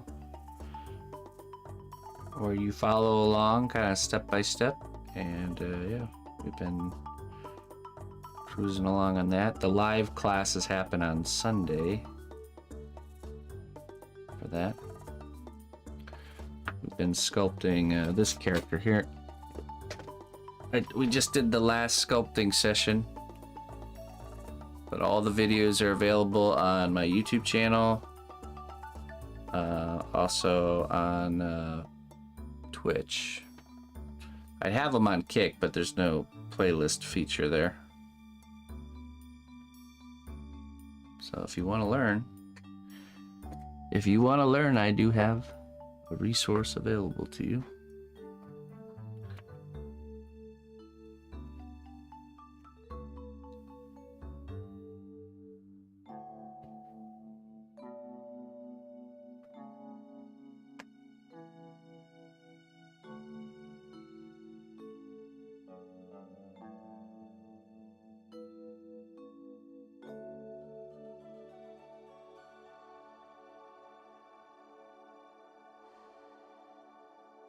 That's funny. That's a fun theme.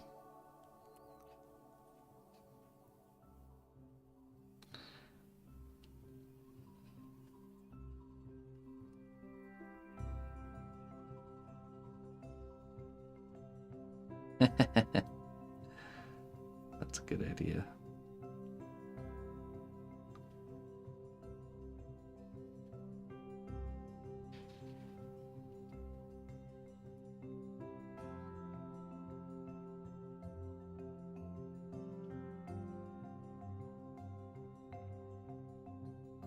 Yeah, we're on a break right now with class. So this Sunday there's no class, but the Sunday after that we start the painting class, where I will show you folks how to paint, or at least how I paint my sculptures.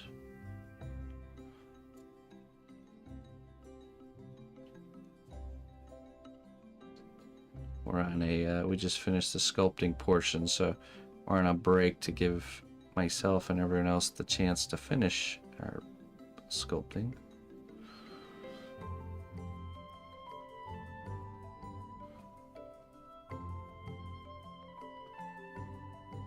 Actually, putting it on YouTube is not any extra work. Since I use Restream, it does it automatically. But I appreciate it. Thank you. You can still pretend it takes a lot of work if it makes you... Ah, yes. My fingers hurt from all that YouTube typing and stuff.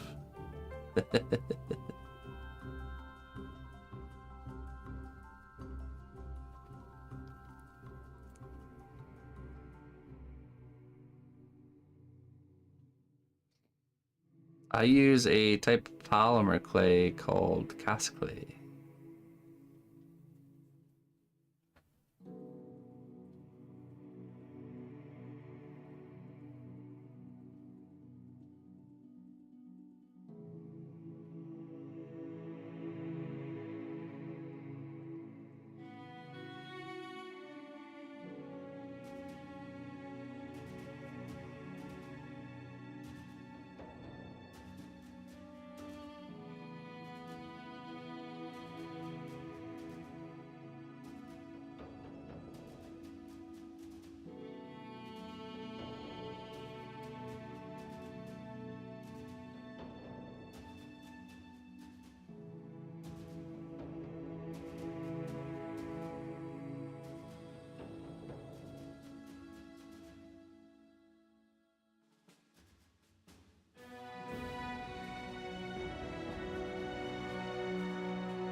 Oh, okay.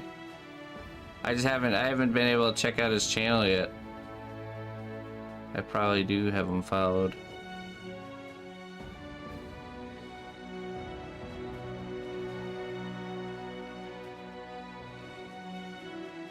Just haven't seen him in action yet.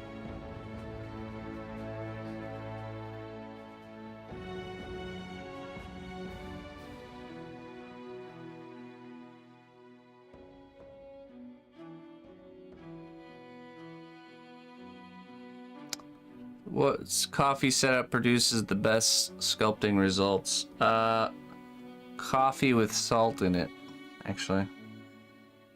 Preferably Celtic sea salt. Just a pinch or two. I just use a regular drip machine. I drink it black.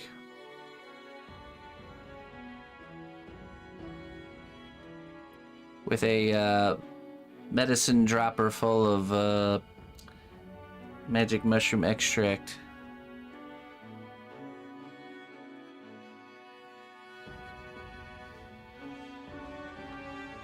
Some dual extracted mushrooms.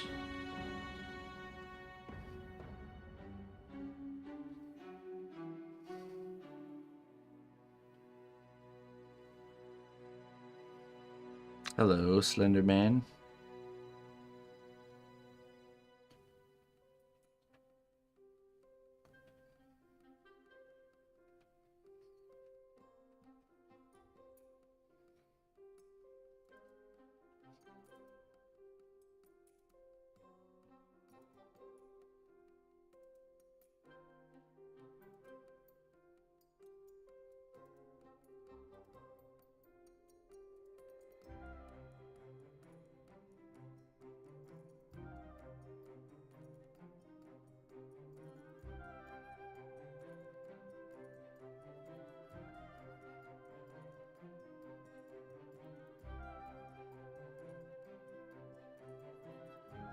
Alright, our castle face texture's looking pretty good.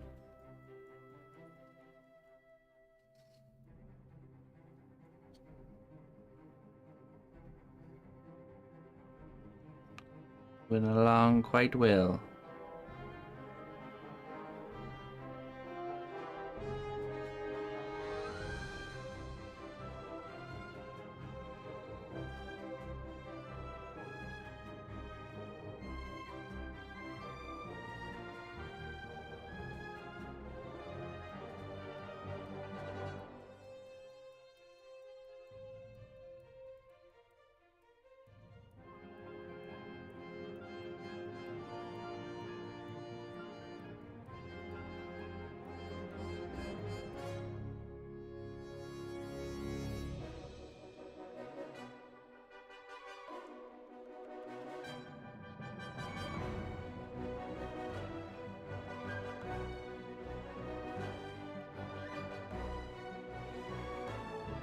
Oh yeah, we've raided her before. Moving to Germany.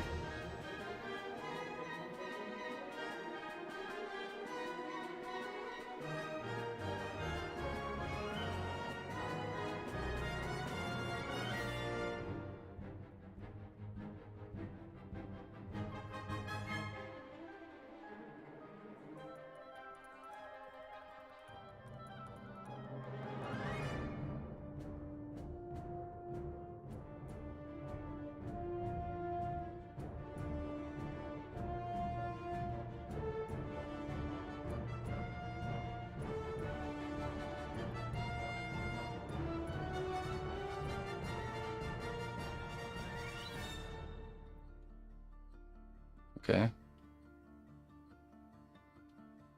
Would air dry clay work? I mean, it works. It's gonna be very different though than what I'm doing here.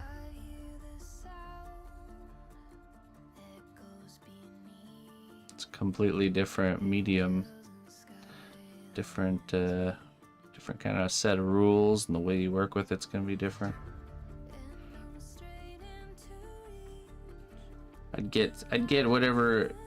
If you can't get Cos clay, then just get whatever kind of polymer clay is available for you.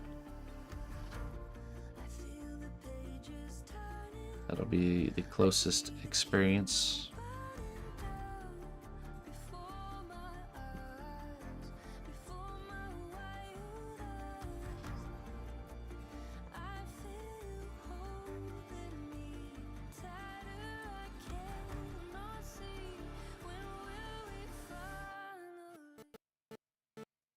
Well met. You've made a real impact on the realm. Thank you for your contributions.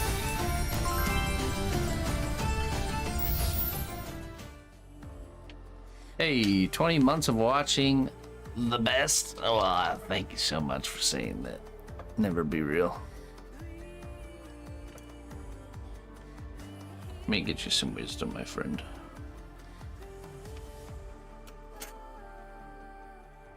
Let's see here.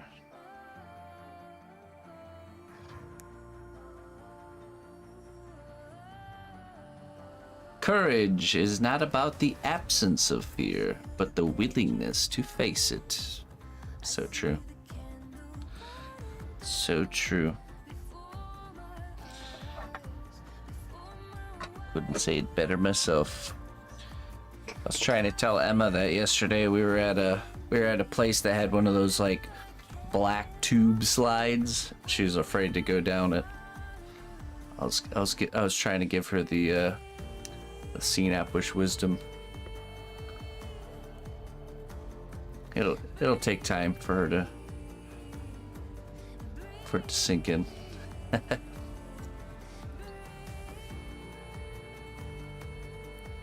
She didn't go down the black slide though. Maybe next time.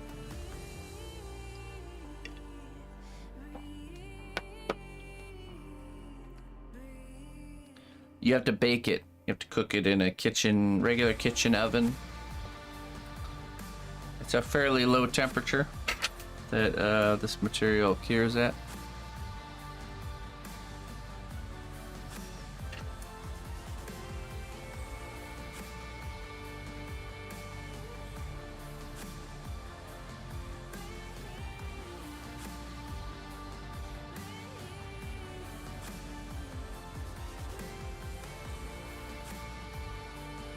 It was inside. It was inside.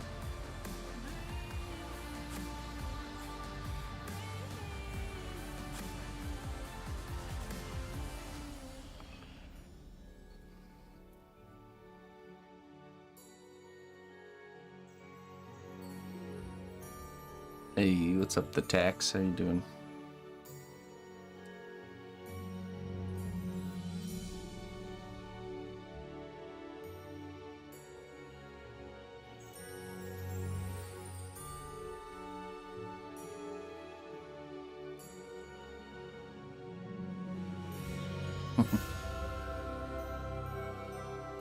Welcome.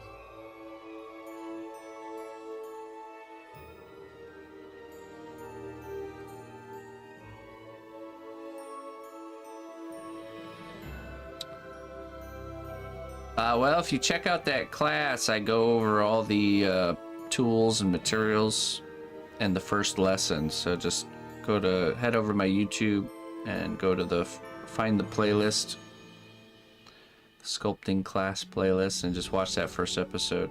That'll give you a good idea of what you need. You don't need much other than the clay itself, so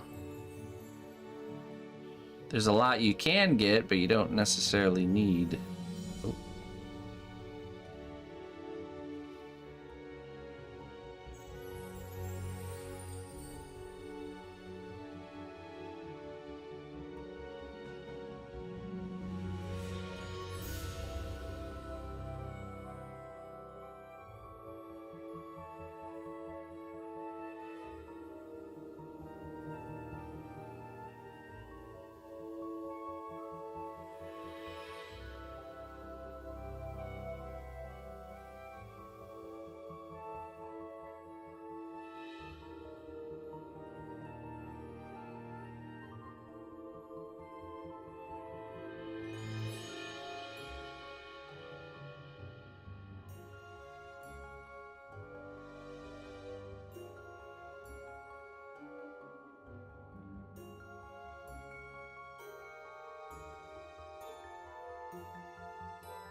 Hey, thanks, Demon.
Once we do this texture all the way around, we'll bake it and then do some trimming. Start figuring out the hat or the roof. The roof hat.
Welcome back.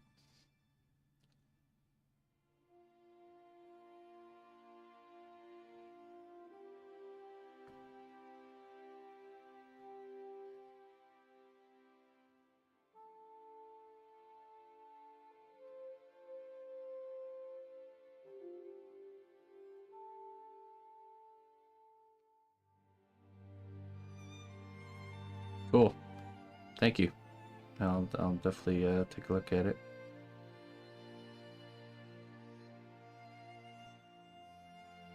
My eyes and ears are always open for different tools and techniques, that's for sure.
Happy little wall.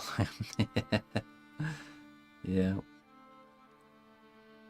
This comes from a race of castle faces. The castle face people.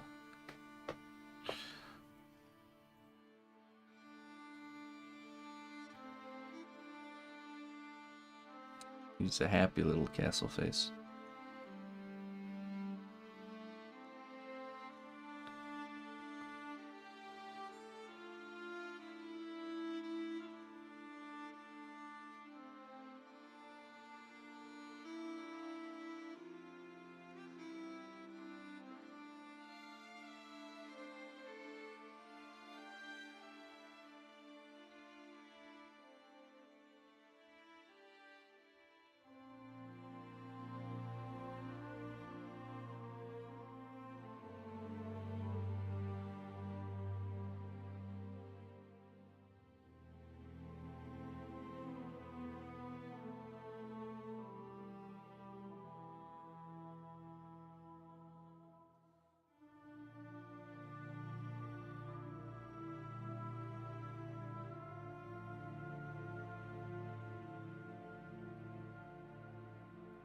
What's up, Ghosty?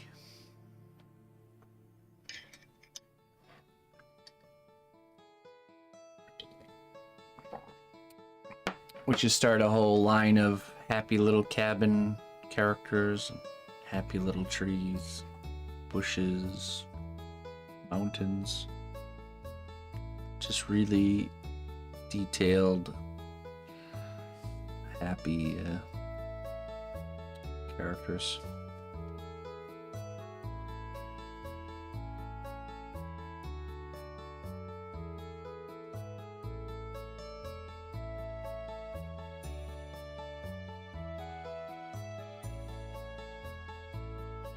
All right, animation.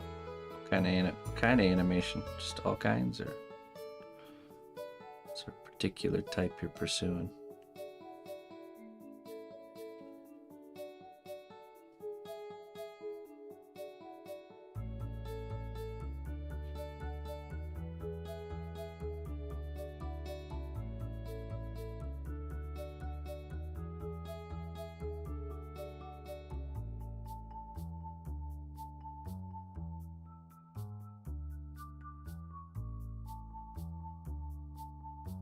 For now, okay. All right, hey Looper, we'll catch you later. I will be late this evening. I'm doing a makeup class for I have a one-on-one class this evening. So I'll probably be starting around 7 p.m.-ish.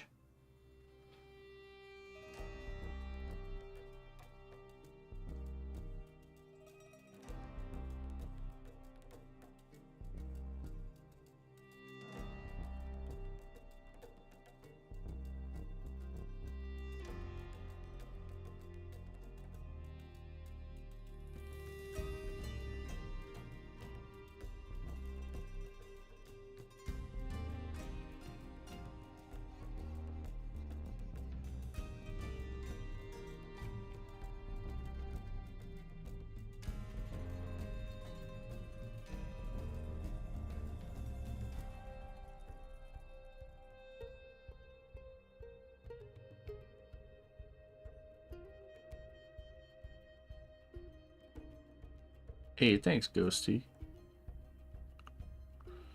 Thanks for doing that.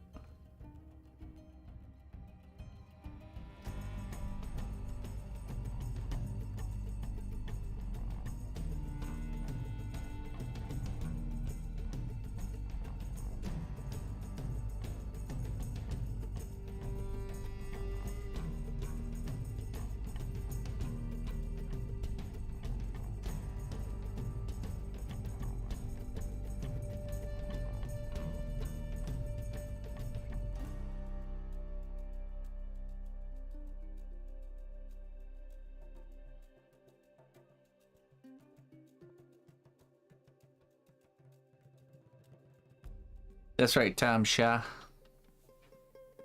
Correct.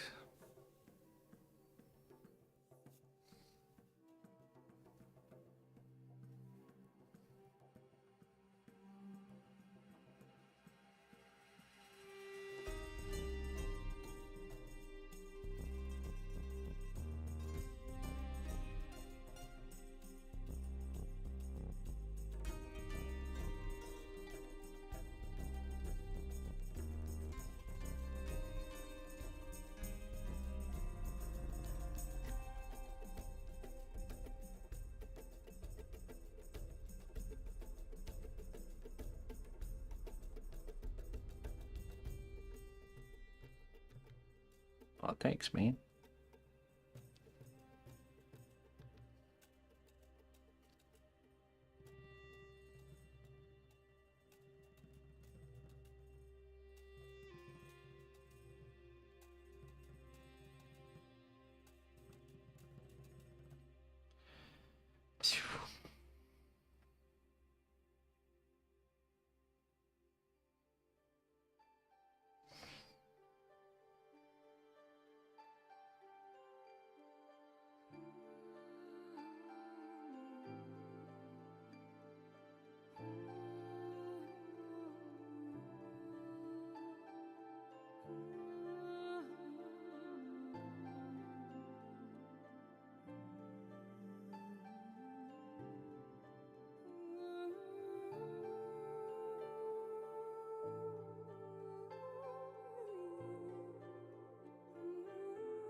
Hey, Rob.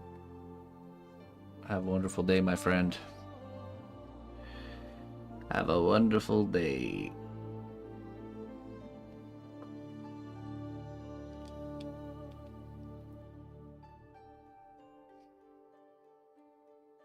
We've almost made it around.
coffee break. I'll be right back.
right.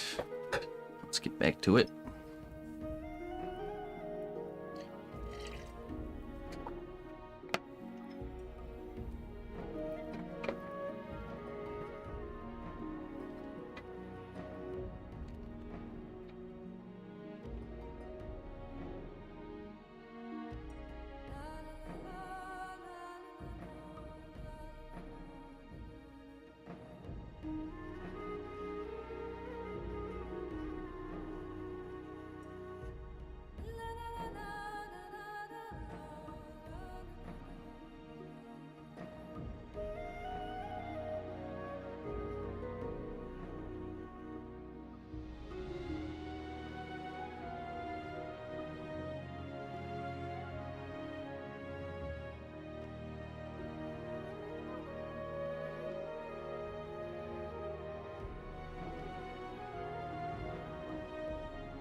Hail, noble ally.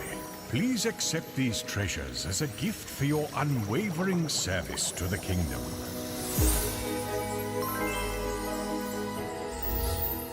Hello, Panda. Thank you for the 63 months. Ooh, deadly nightshade for you. Thanks for sticking with me, my friend.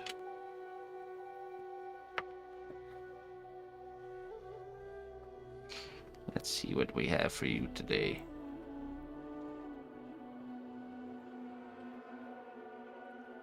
It's a lot of years.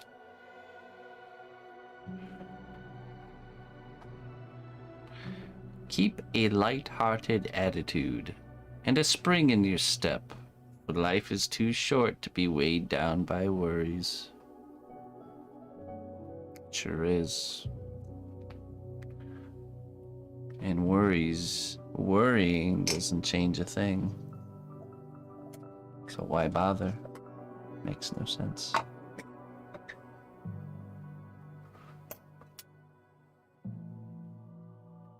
The fabled day has arrived, the chest set is back.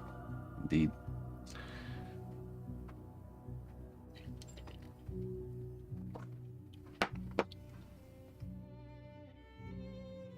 Which one of you can change something in your life by worrying?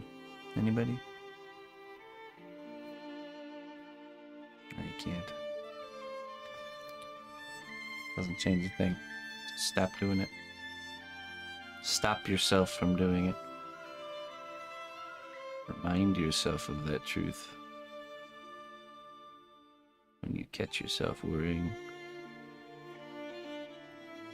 Anything that changes your heart rate, exactly. Self-damaging.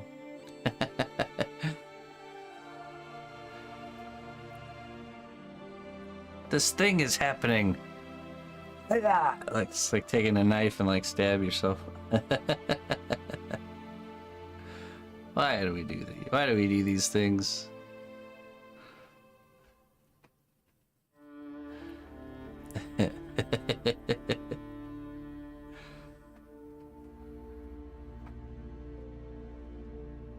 Worry not.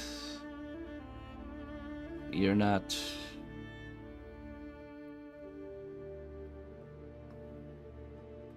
Does you no good.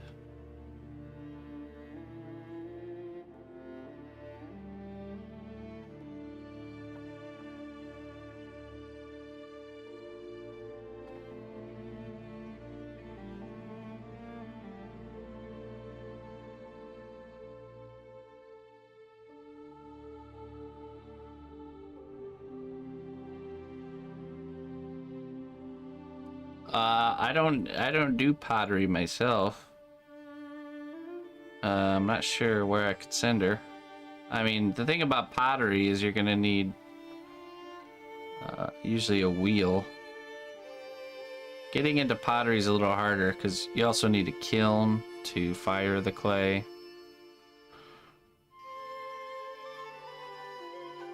You could also send her, I have a free class available, how to create a character start to finish, that we just got done with the sculpting portion of. You could direct her that way. There's a playlist here on Twitch and also on YouTube. I don't know if she found that.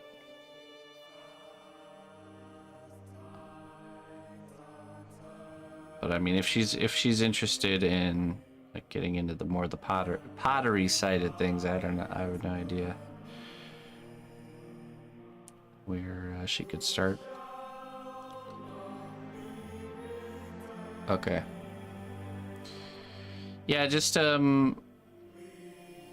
would find a place that has a kiln, maybe that rents kiln space or something like that. There's usually little workshops and stuff like that going on. So you don't have to buy one, because they take a lot of space and they're very expensive.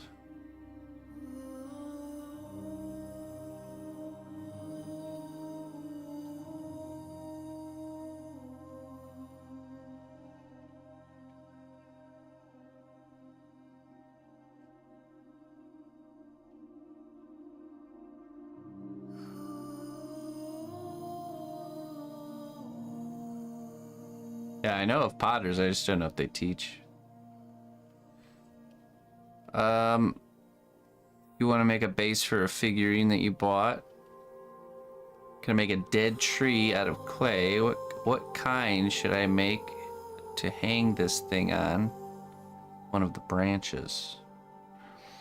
So the character's hanging from one of the branches of the dead tree? Is that what's going on?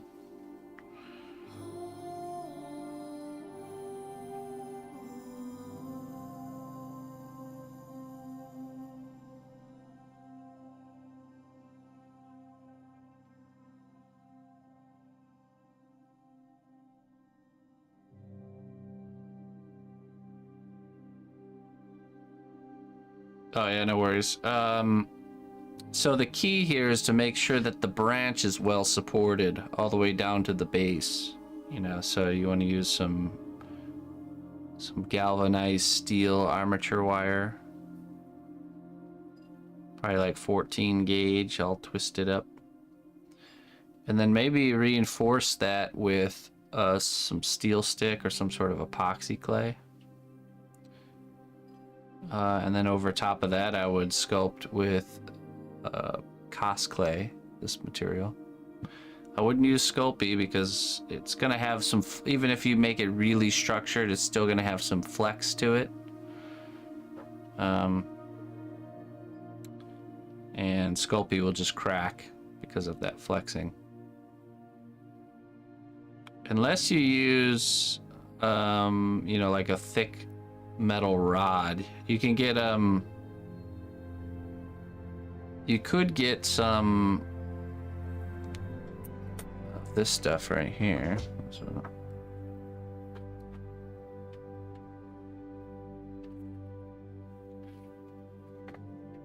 go to your hardware store, you can get this, this is threaded rod, right?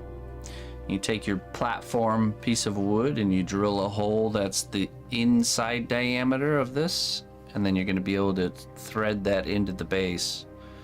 And then this will become the tree trunk armature, but then you'll bend where the branch starts, and this will go up the tree trunk and become the branch.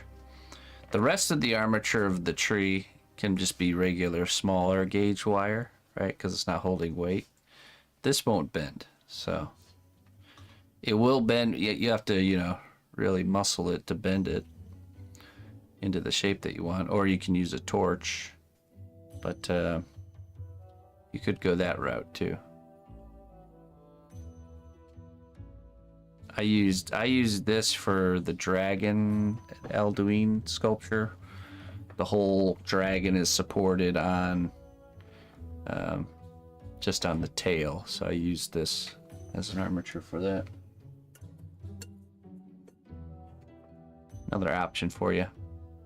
Or you use the other armature wire and then just build up epoxy clay. All right, yeah, sure.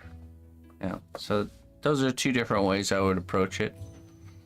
And just make sure that you're, so like say you have, say that the tree trunk goes up and then the branch kind of comes out here and then the character's hanging right here, right? Well, make sure the piece of wood is shifted more this way. So let's say, actually here. Let's say this is your wooden base. Here's our tree armature. Don't have it like this in the middle because the chance of it being more kind of top heavy and tipping that way. Have it off-centered this way so the weight stays in the middle. See that? This will be more sturdy that way. Whereas if you have it in the middle or over here, it's going to want to tip over that way. So just kind of off to the side here. Just imagine where the character's going to be, where the weight's going to be, and then build from there. So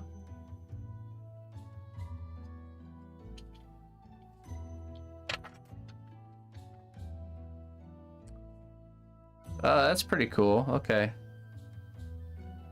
So, okay, so say you want the tree coming out of the middle of the pages, right? You got the middle of the pages like this. Just make it, if you do that, here.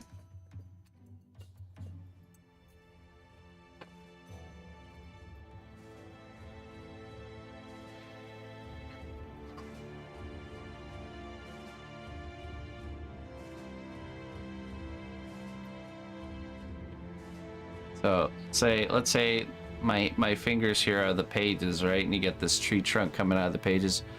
Make a bend like this before it curls back around and has that tree branch with the character hanging from it.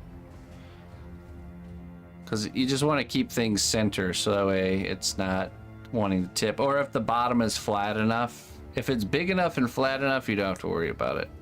So it just depends. But keep that in mind that you want it to be the weight to be kind of centered in a way it's not going to tip over. Just depends on the details.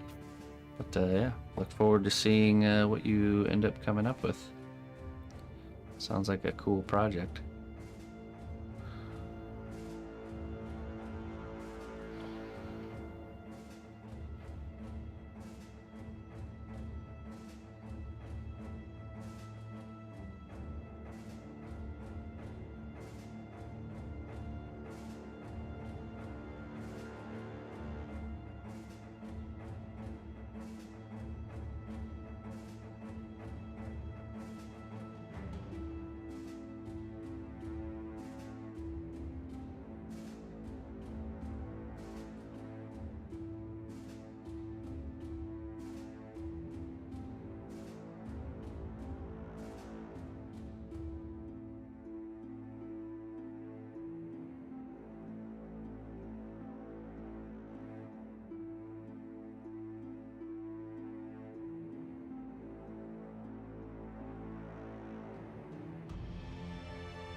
This the beloved castle face? This is the new and improved castle face. This is version 1. Castle face. I still think this could work for our other side, our opposing faction.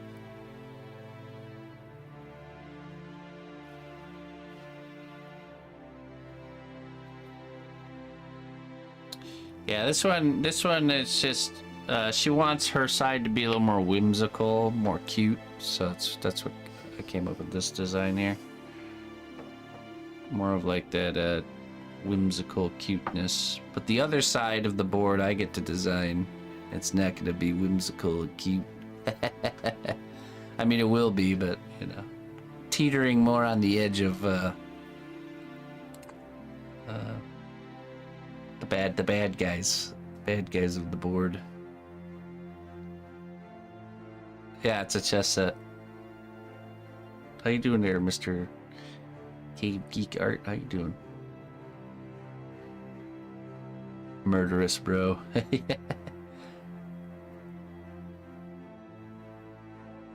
It's bad guys and good guys, right? I want them to look as if they are our adversaries, you know? So...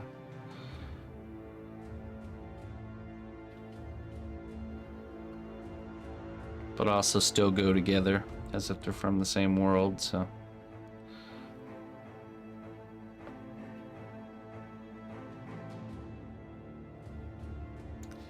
How is it secured to the wooden spool? So this piece of foil is super glued to the wood. So that's how. And then once you know, once the whole thing's sculpted, then the clay itself will be the main structure there.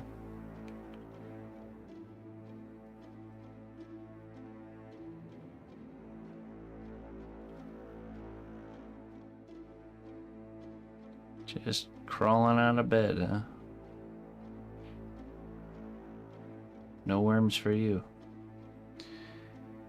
You get no worms today, Cave Geek.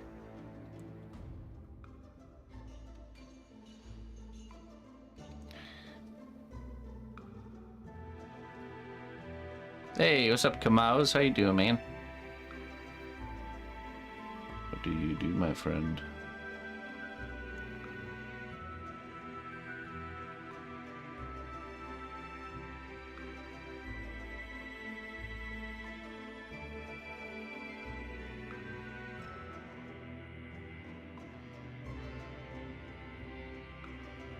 Do you like that better than the hemostats? No, this is gonna be part of the chest piece. So this is the, you know, this will be the body of our castle face.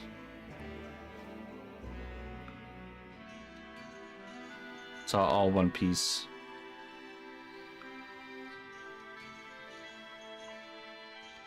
I just got up 2 somehow. I'm quite happy with the no worms thing.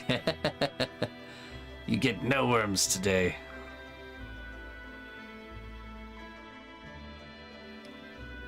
Get nothing. Nothing.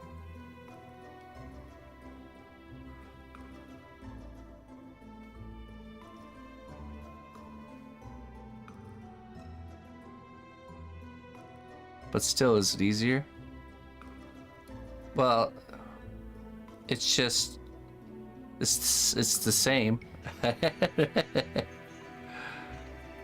I was holding this compared to holding a pair of hemostats, it'd be about the same. I just wouldn't use hemostats in this case because I'm not adding a wire armature. It's just foil, you know. I mean, technically I could have made the head separate and then attached it to the chest piece later, but yeah, it's just unnecessary.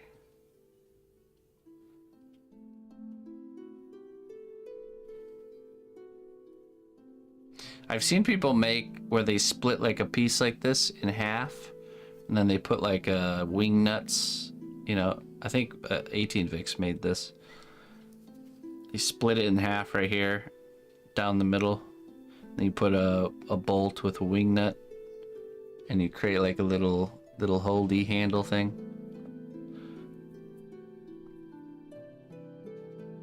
I'm sure it's pretty nice to work on things like that.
You like that one, Bubba? Yeah, I was thinking I could give him like a mossy mustache or beard or something like that. Could really create a. And I like that he's like these coarser, rougher looking stone construction. This one's a little more sophisticated.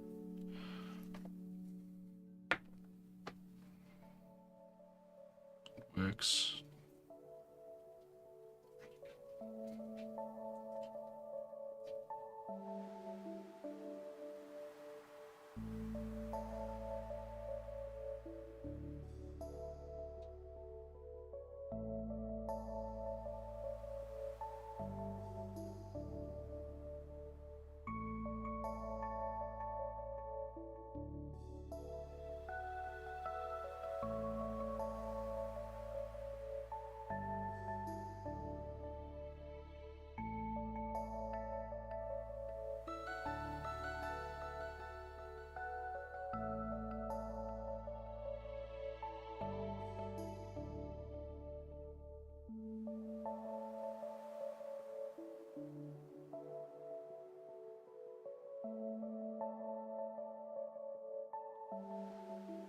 There's an air bubble there.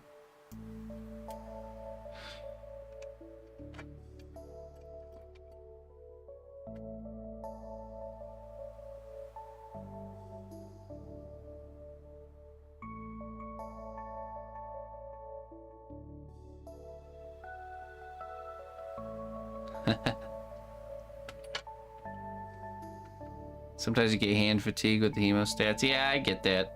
Yeah. You have to imagine I'm holding things all day, every day, so I have a higher endurance for things like that.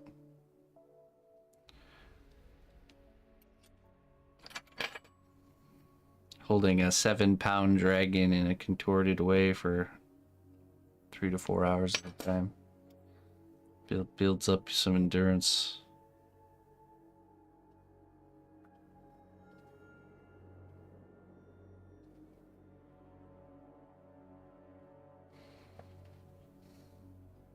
Heavy dragons are the worst. Yeah, they are.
See, I want with you.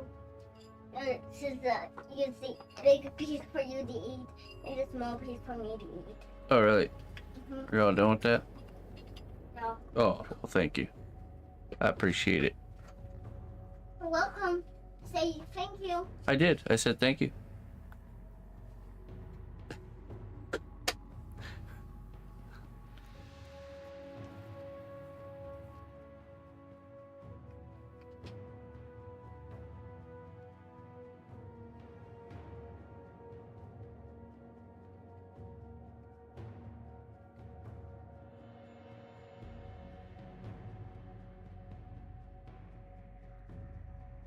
Waste not, want not.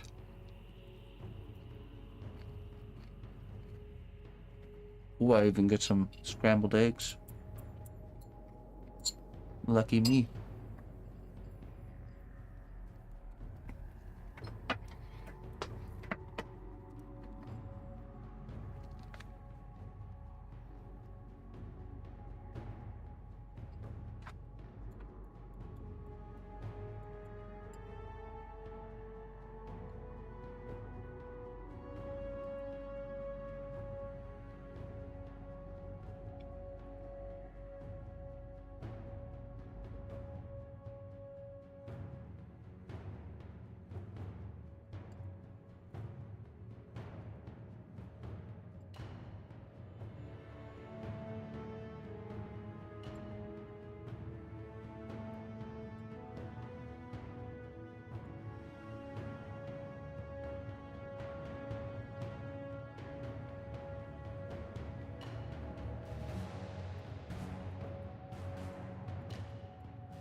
Break time's over. Back to work.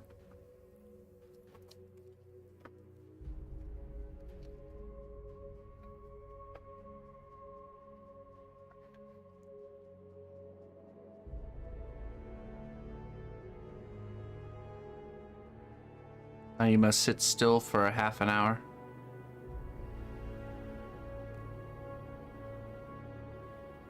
Crispy bacon, egg, and cheese croissant. Croissant. You know, croissants are the worst satiation food you could possibly eat. There was a study done that people would eat different types of foods and they would rate it for how, you know, based on, they would eat like 300 calories of every different type of food and rate how long it's made you like feel full or satiated. And croissants were the worst. Which means you can get a lot of calories with croissants and not feel like you got any. Some of the highest ones were like potatoes and meat and stuff like that.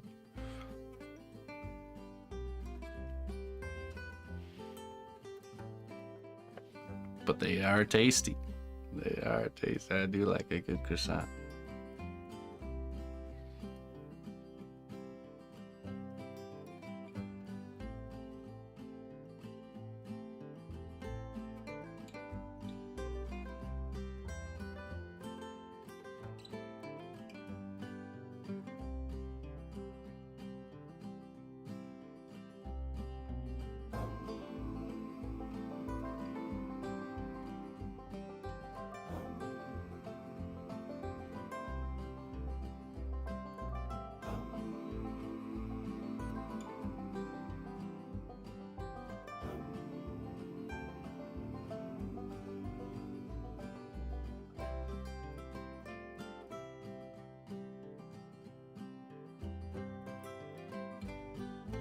Hey, what's up, Ian? Welcome.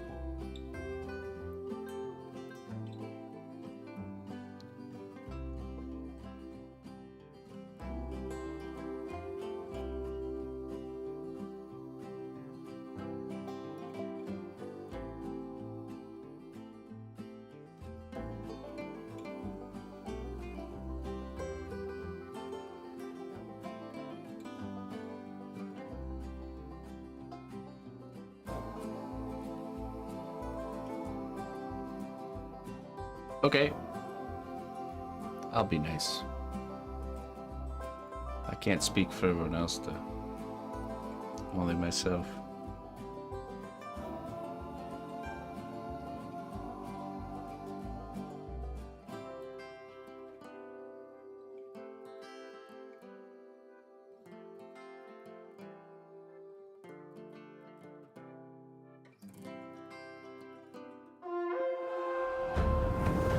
The strength of the cnotbusch kingdom lies not in our walls, but in our people. March to war. You were forced to say meow. Nope. You willfully chose to. Can't fool me. Hey, Yan Sculpts, thank you for the raid. Welcome, raiders. Come on in. Yan Sculpts, I don't know if I've ever bumped into you before. What kind of sculpting do you do? We're making a digital, okay. Doing a custom chess set. This is the rook, castle-faced rook. We've made some pawns here. These are little teacup soldiers here. Oh, they're all a little bit different.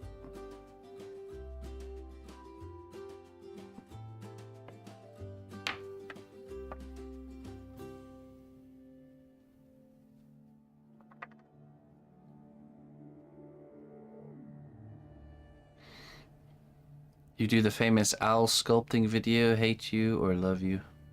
I don't know the famous owl sculpting video. Is it like the owl drawing video? Owl drawing tutorial? Well, I appreciate the I appreciate you sitting there over here. I'm gonna make sure I got you followed. Oh. Let's see here.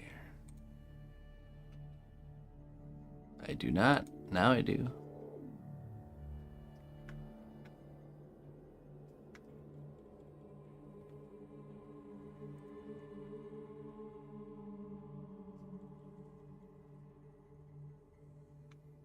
Most pop culture doesn't make it past the kingdom walls. Yeah, not here. I kind of exist in my own little medieval fantasy bubble.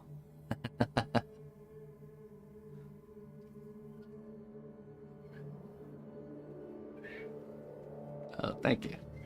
Yeah, I do all kinds of stuff. We're working on our like I said, the chess set today, and I sculpt out of polymer clay, a specific polymer clay called Cos clay. I do all kinds of different things. Mostly commissioned work, one-of-a-kind pieces. This is a blue dragon that we're working on.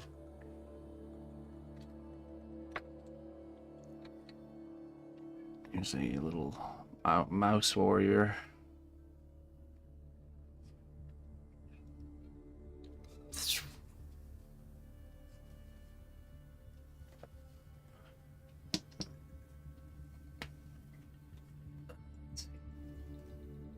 Got Morgoth here. This is the Tolkien universe. Rat Lord. I know Rat Lord. Lord of the Rats.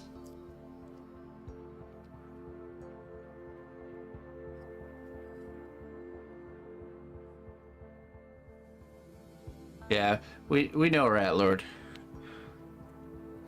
It's so funny what I remember first meeting Rat Lord in chat and then going to her stream and being like, I don't get it. This name does not match this person at all. How is this the Lord of the Rats?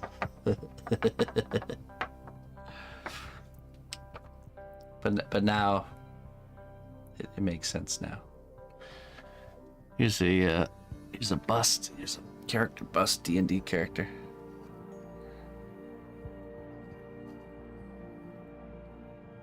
When you get to know her, yeah, exactly.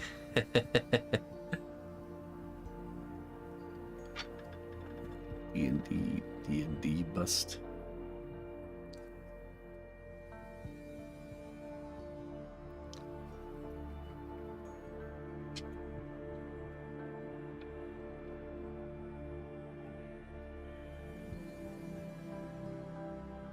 And all kinds of other things. We kind of change things up each stream. We're working on something different, so have a project rotation.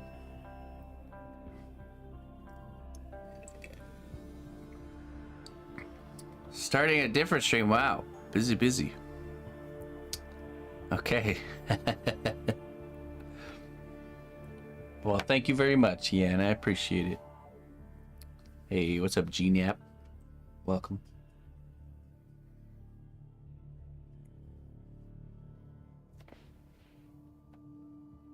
Okay. Back to our bricks. Kind of going through, and we're gonna bevel the edges of these bricks just by running the tool along this each side.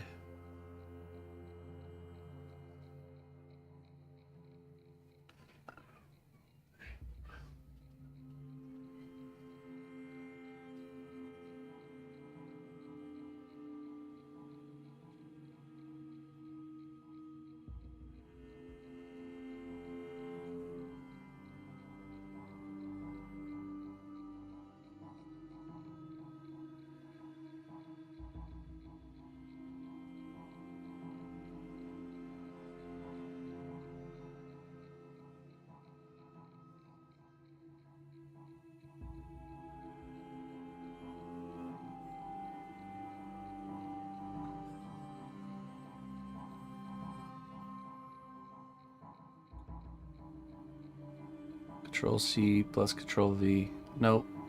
I am doing that actually right now. Ready? Control C.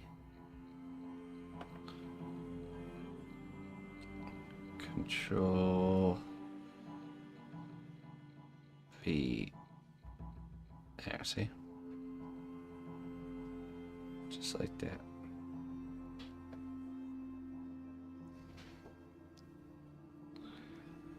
Hey.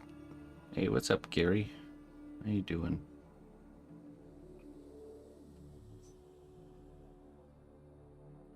You certainly can. If you want to start learning, I do have a free class that you can check out. It's a whole start to finish tutorial guide on how to create or how to sculpt your own character. If you go to YouTube, there's a playlist. Also on Twitch, there's a playlist for it. It's 11 2-hour sessions.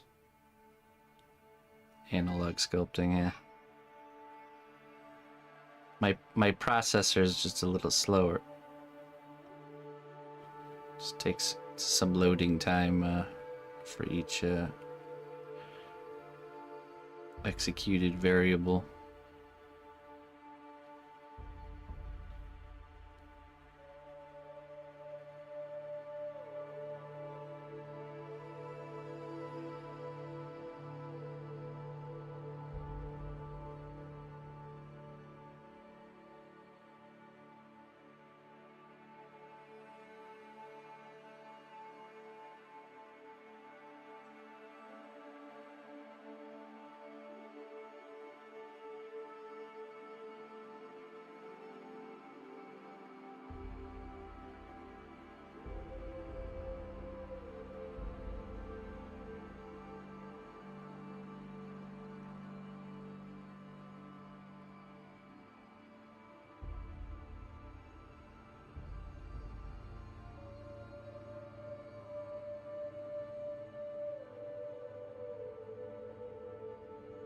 Yeah, no problem, my friend.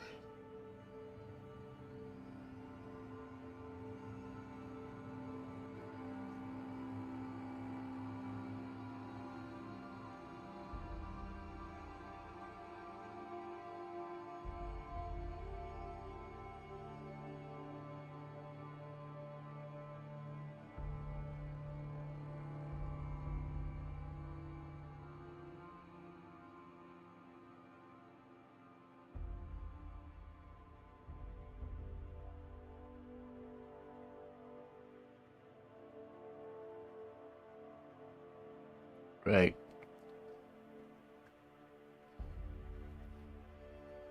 The classes, each session's 2 hours, but it's in video format, so you can watch it at your own speed.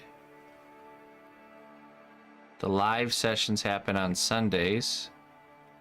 This Sunday, though, is a classes. We're at spring break right now, so starts back up on the following Sunday.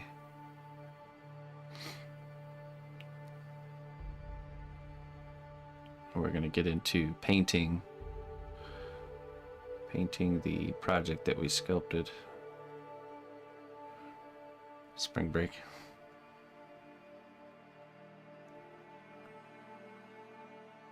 The last day of class before spring break, we just kind of sat around and watched movies all day. It's the best.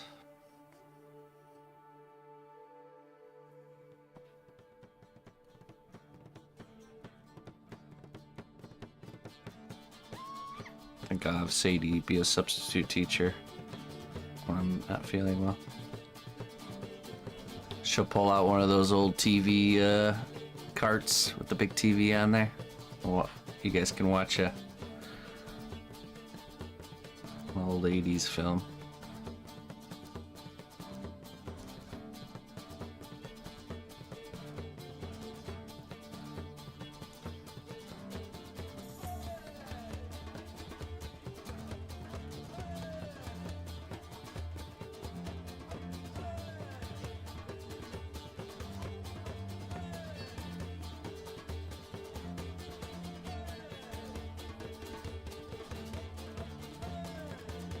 Today's Kingdom word of the day is Frondescence.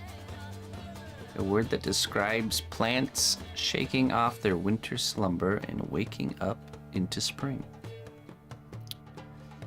The process or period putting forth leaves as a tree, plant, etc. The word comes from the Latin frondescens, becoming leafy. Okay.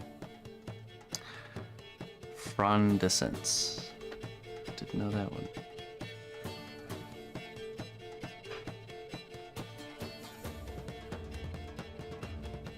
What an appropriate word of the day.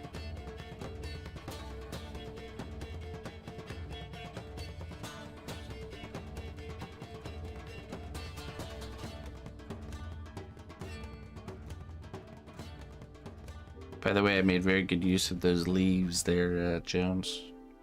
They covered up my my herb bed quite nicely. I actually didn't have any more too, so it's perfect timing.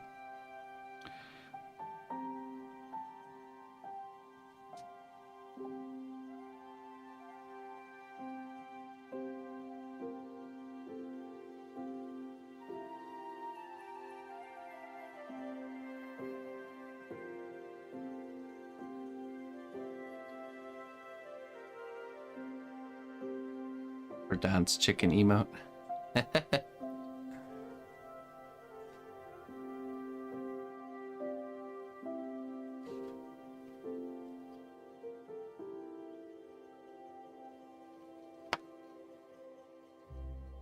A teacher, and you would like to watch a film? Yeah. No. I'm not watching the film. You guys are watching the film. I'm just a substitute teacher, alright? Nobody's gonna pay attention to me anyways.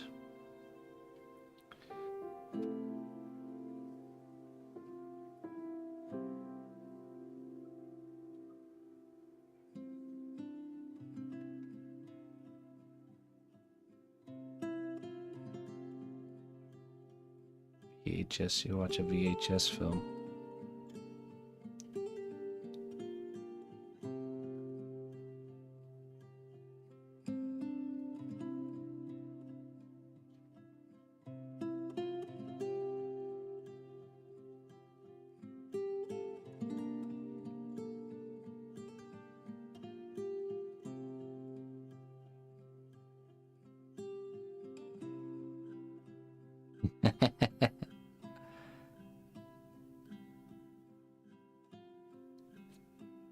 On my herb garden, where the herbs were.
Very good, GNAP. Glad.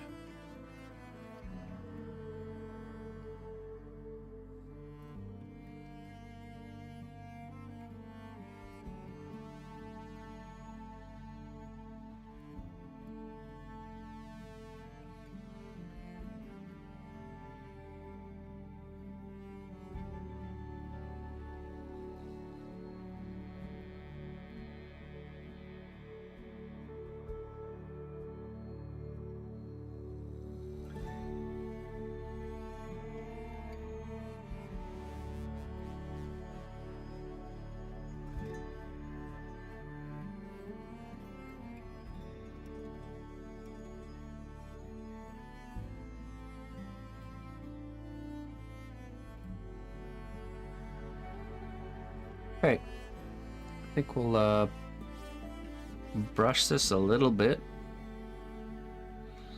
Maybe stipple on some texture and then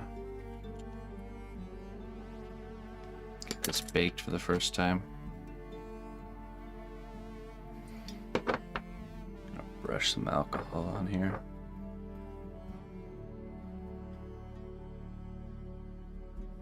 Very gently.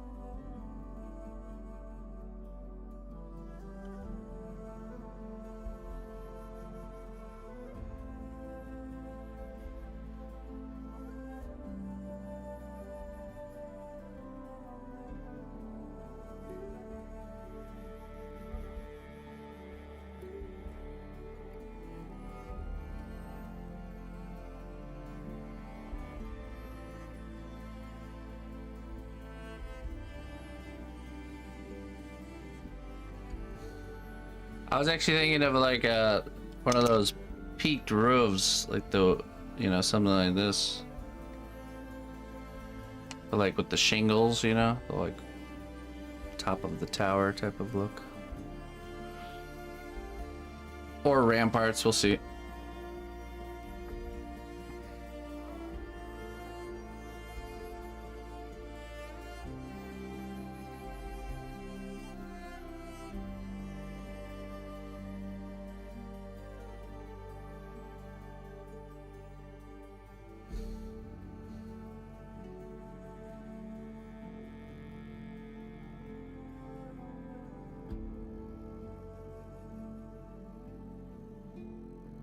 Can make that decision later.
I seen that one too on YouTube.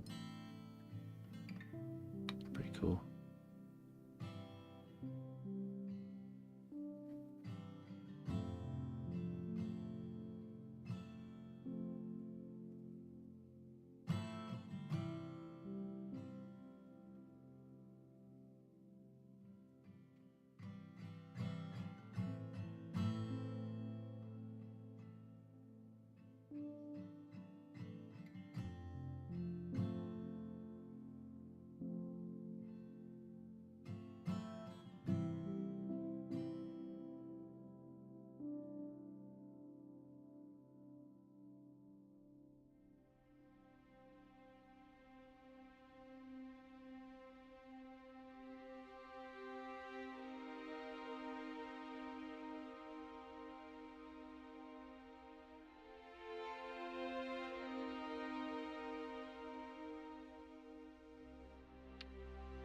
Very good.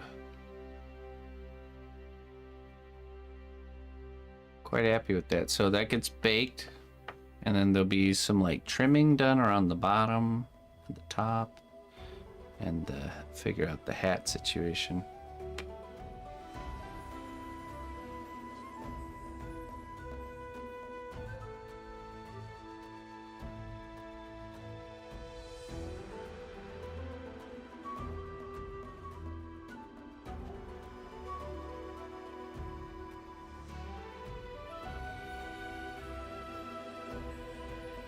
Not sure. Not sure what we'll do.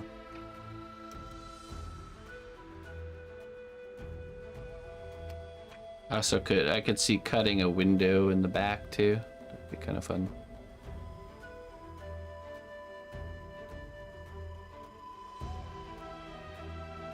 Right. Yeah, I don't want to shade the eyes out. What else needs to go in the oven? This needs to go in there. This guy needs to go in there too. Let me just make sure everything's looking good here.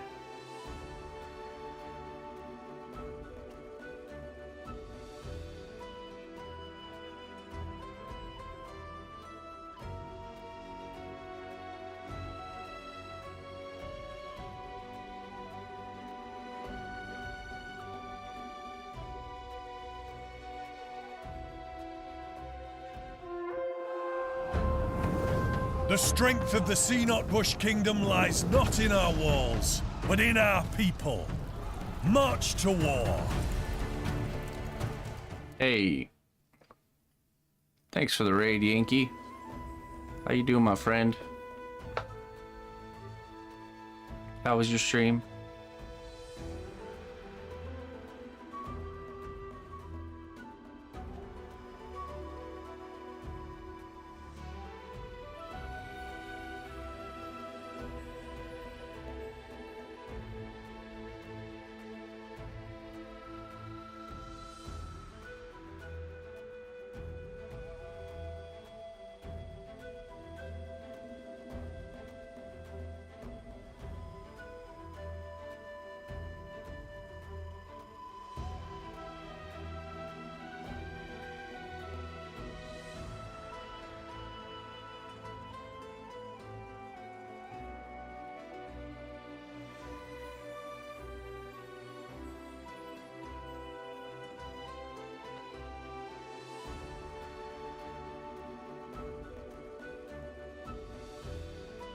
Yeah. Yeah, it's raining here too. I enjoyed checking out your garden, man. I didn't know you were into the garden and stuff. I run a really big garden over here. It was always cool to see.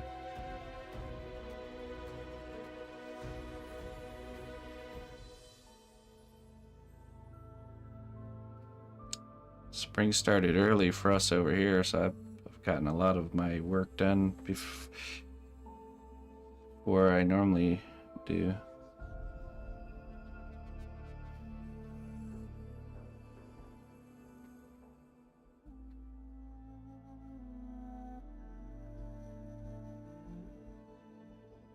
What were you guys up to?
Jones has seen it.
It's pretty much ready. It just needs some more decoration and then it should be good.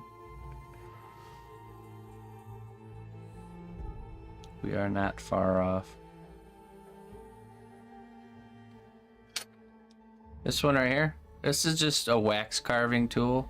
If you look up wax carving tools on Amazon, you'll find a metal set with all kinds of different ends, and this is one of those.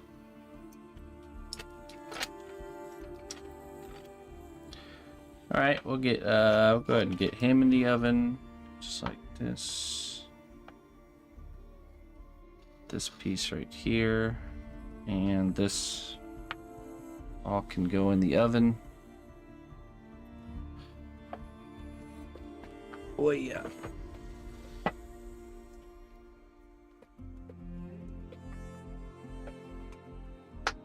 Ah.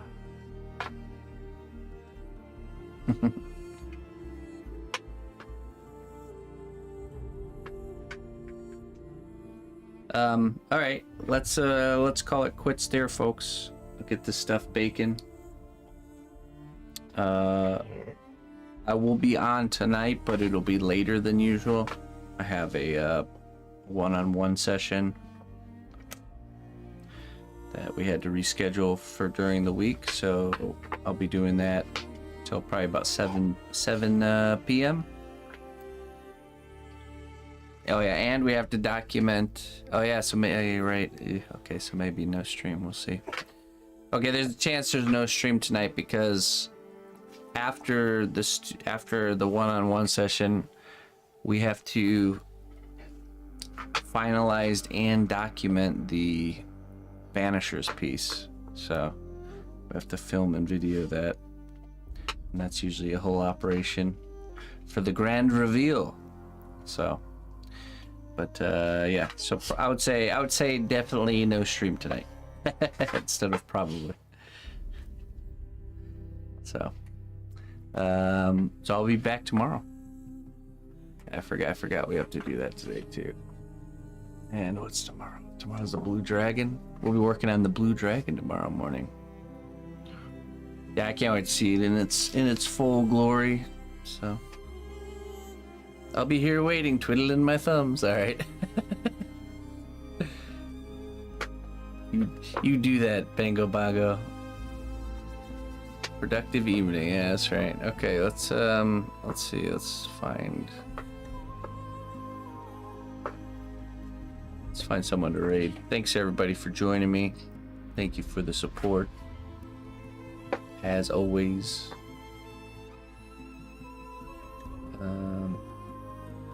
Where's my follow list?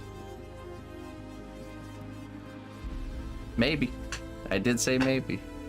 Pretty much every time I say maybe. There's probably been some times where I've said maybe that it's actually happened. I'm such a classic parent. Maybe means no. Maybe. Such a dad.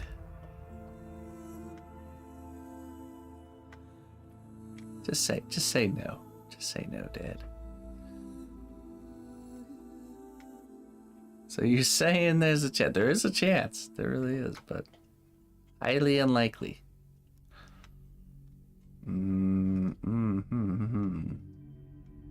Yeah, we can raid zombies. Let's go raid zombies. See what she's painting. Idols of Torment. Okay. 0.01% chance. So you're saying there's a chance.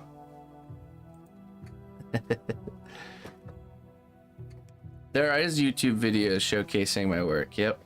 You can also check out Instagram or DeviantArt or Facebook. Check it out. You can find me on all the platforms just as cnotbusch, same name. I think the Idols of Torment are just painting miniatures. I think that's what she means. But all right, let's go check out some painting, folks. We'll see you next time. Bye bye.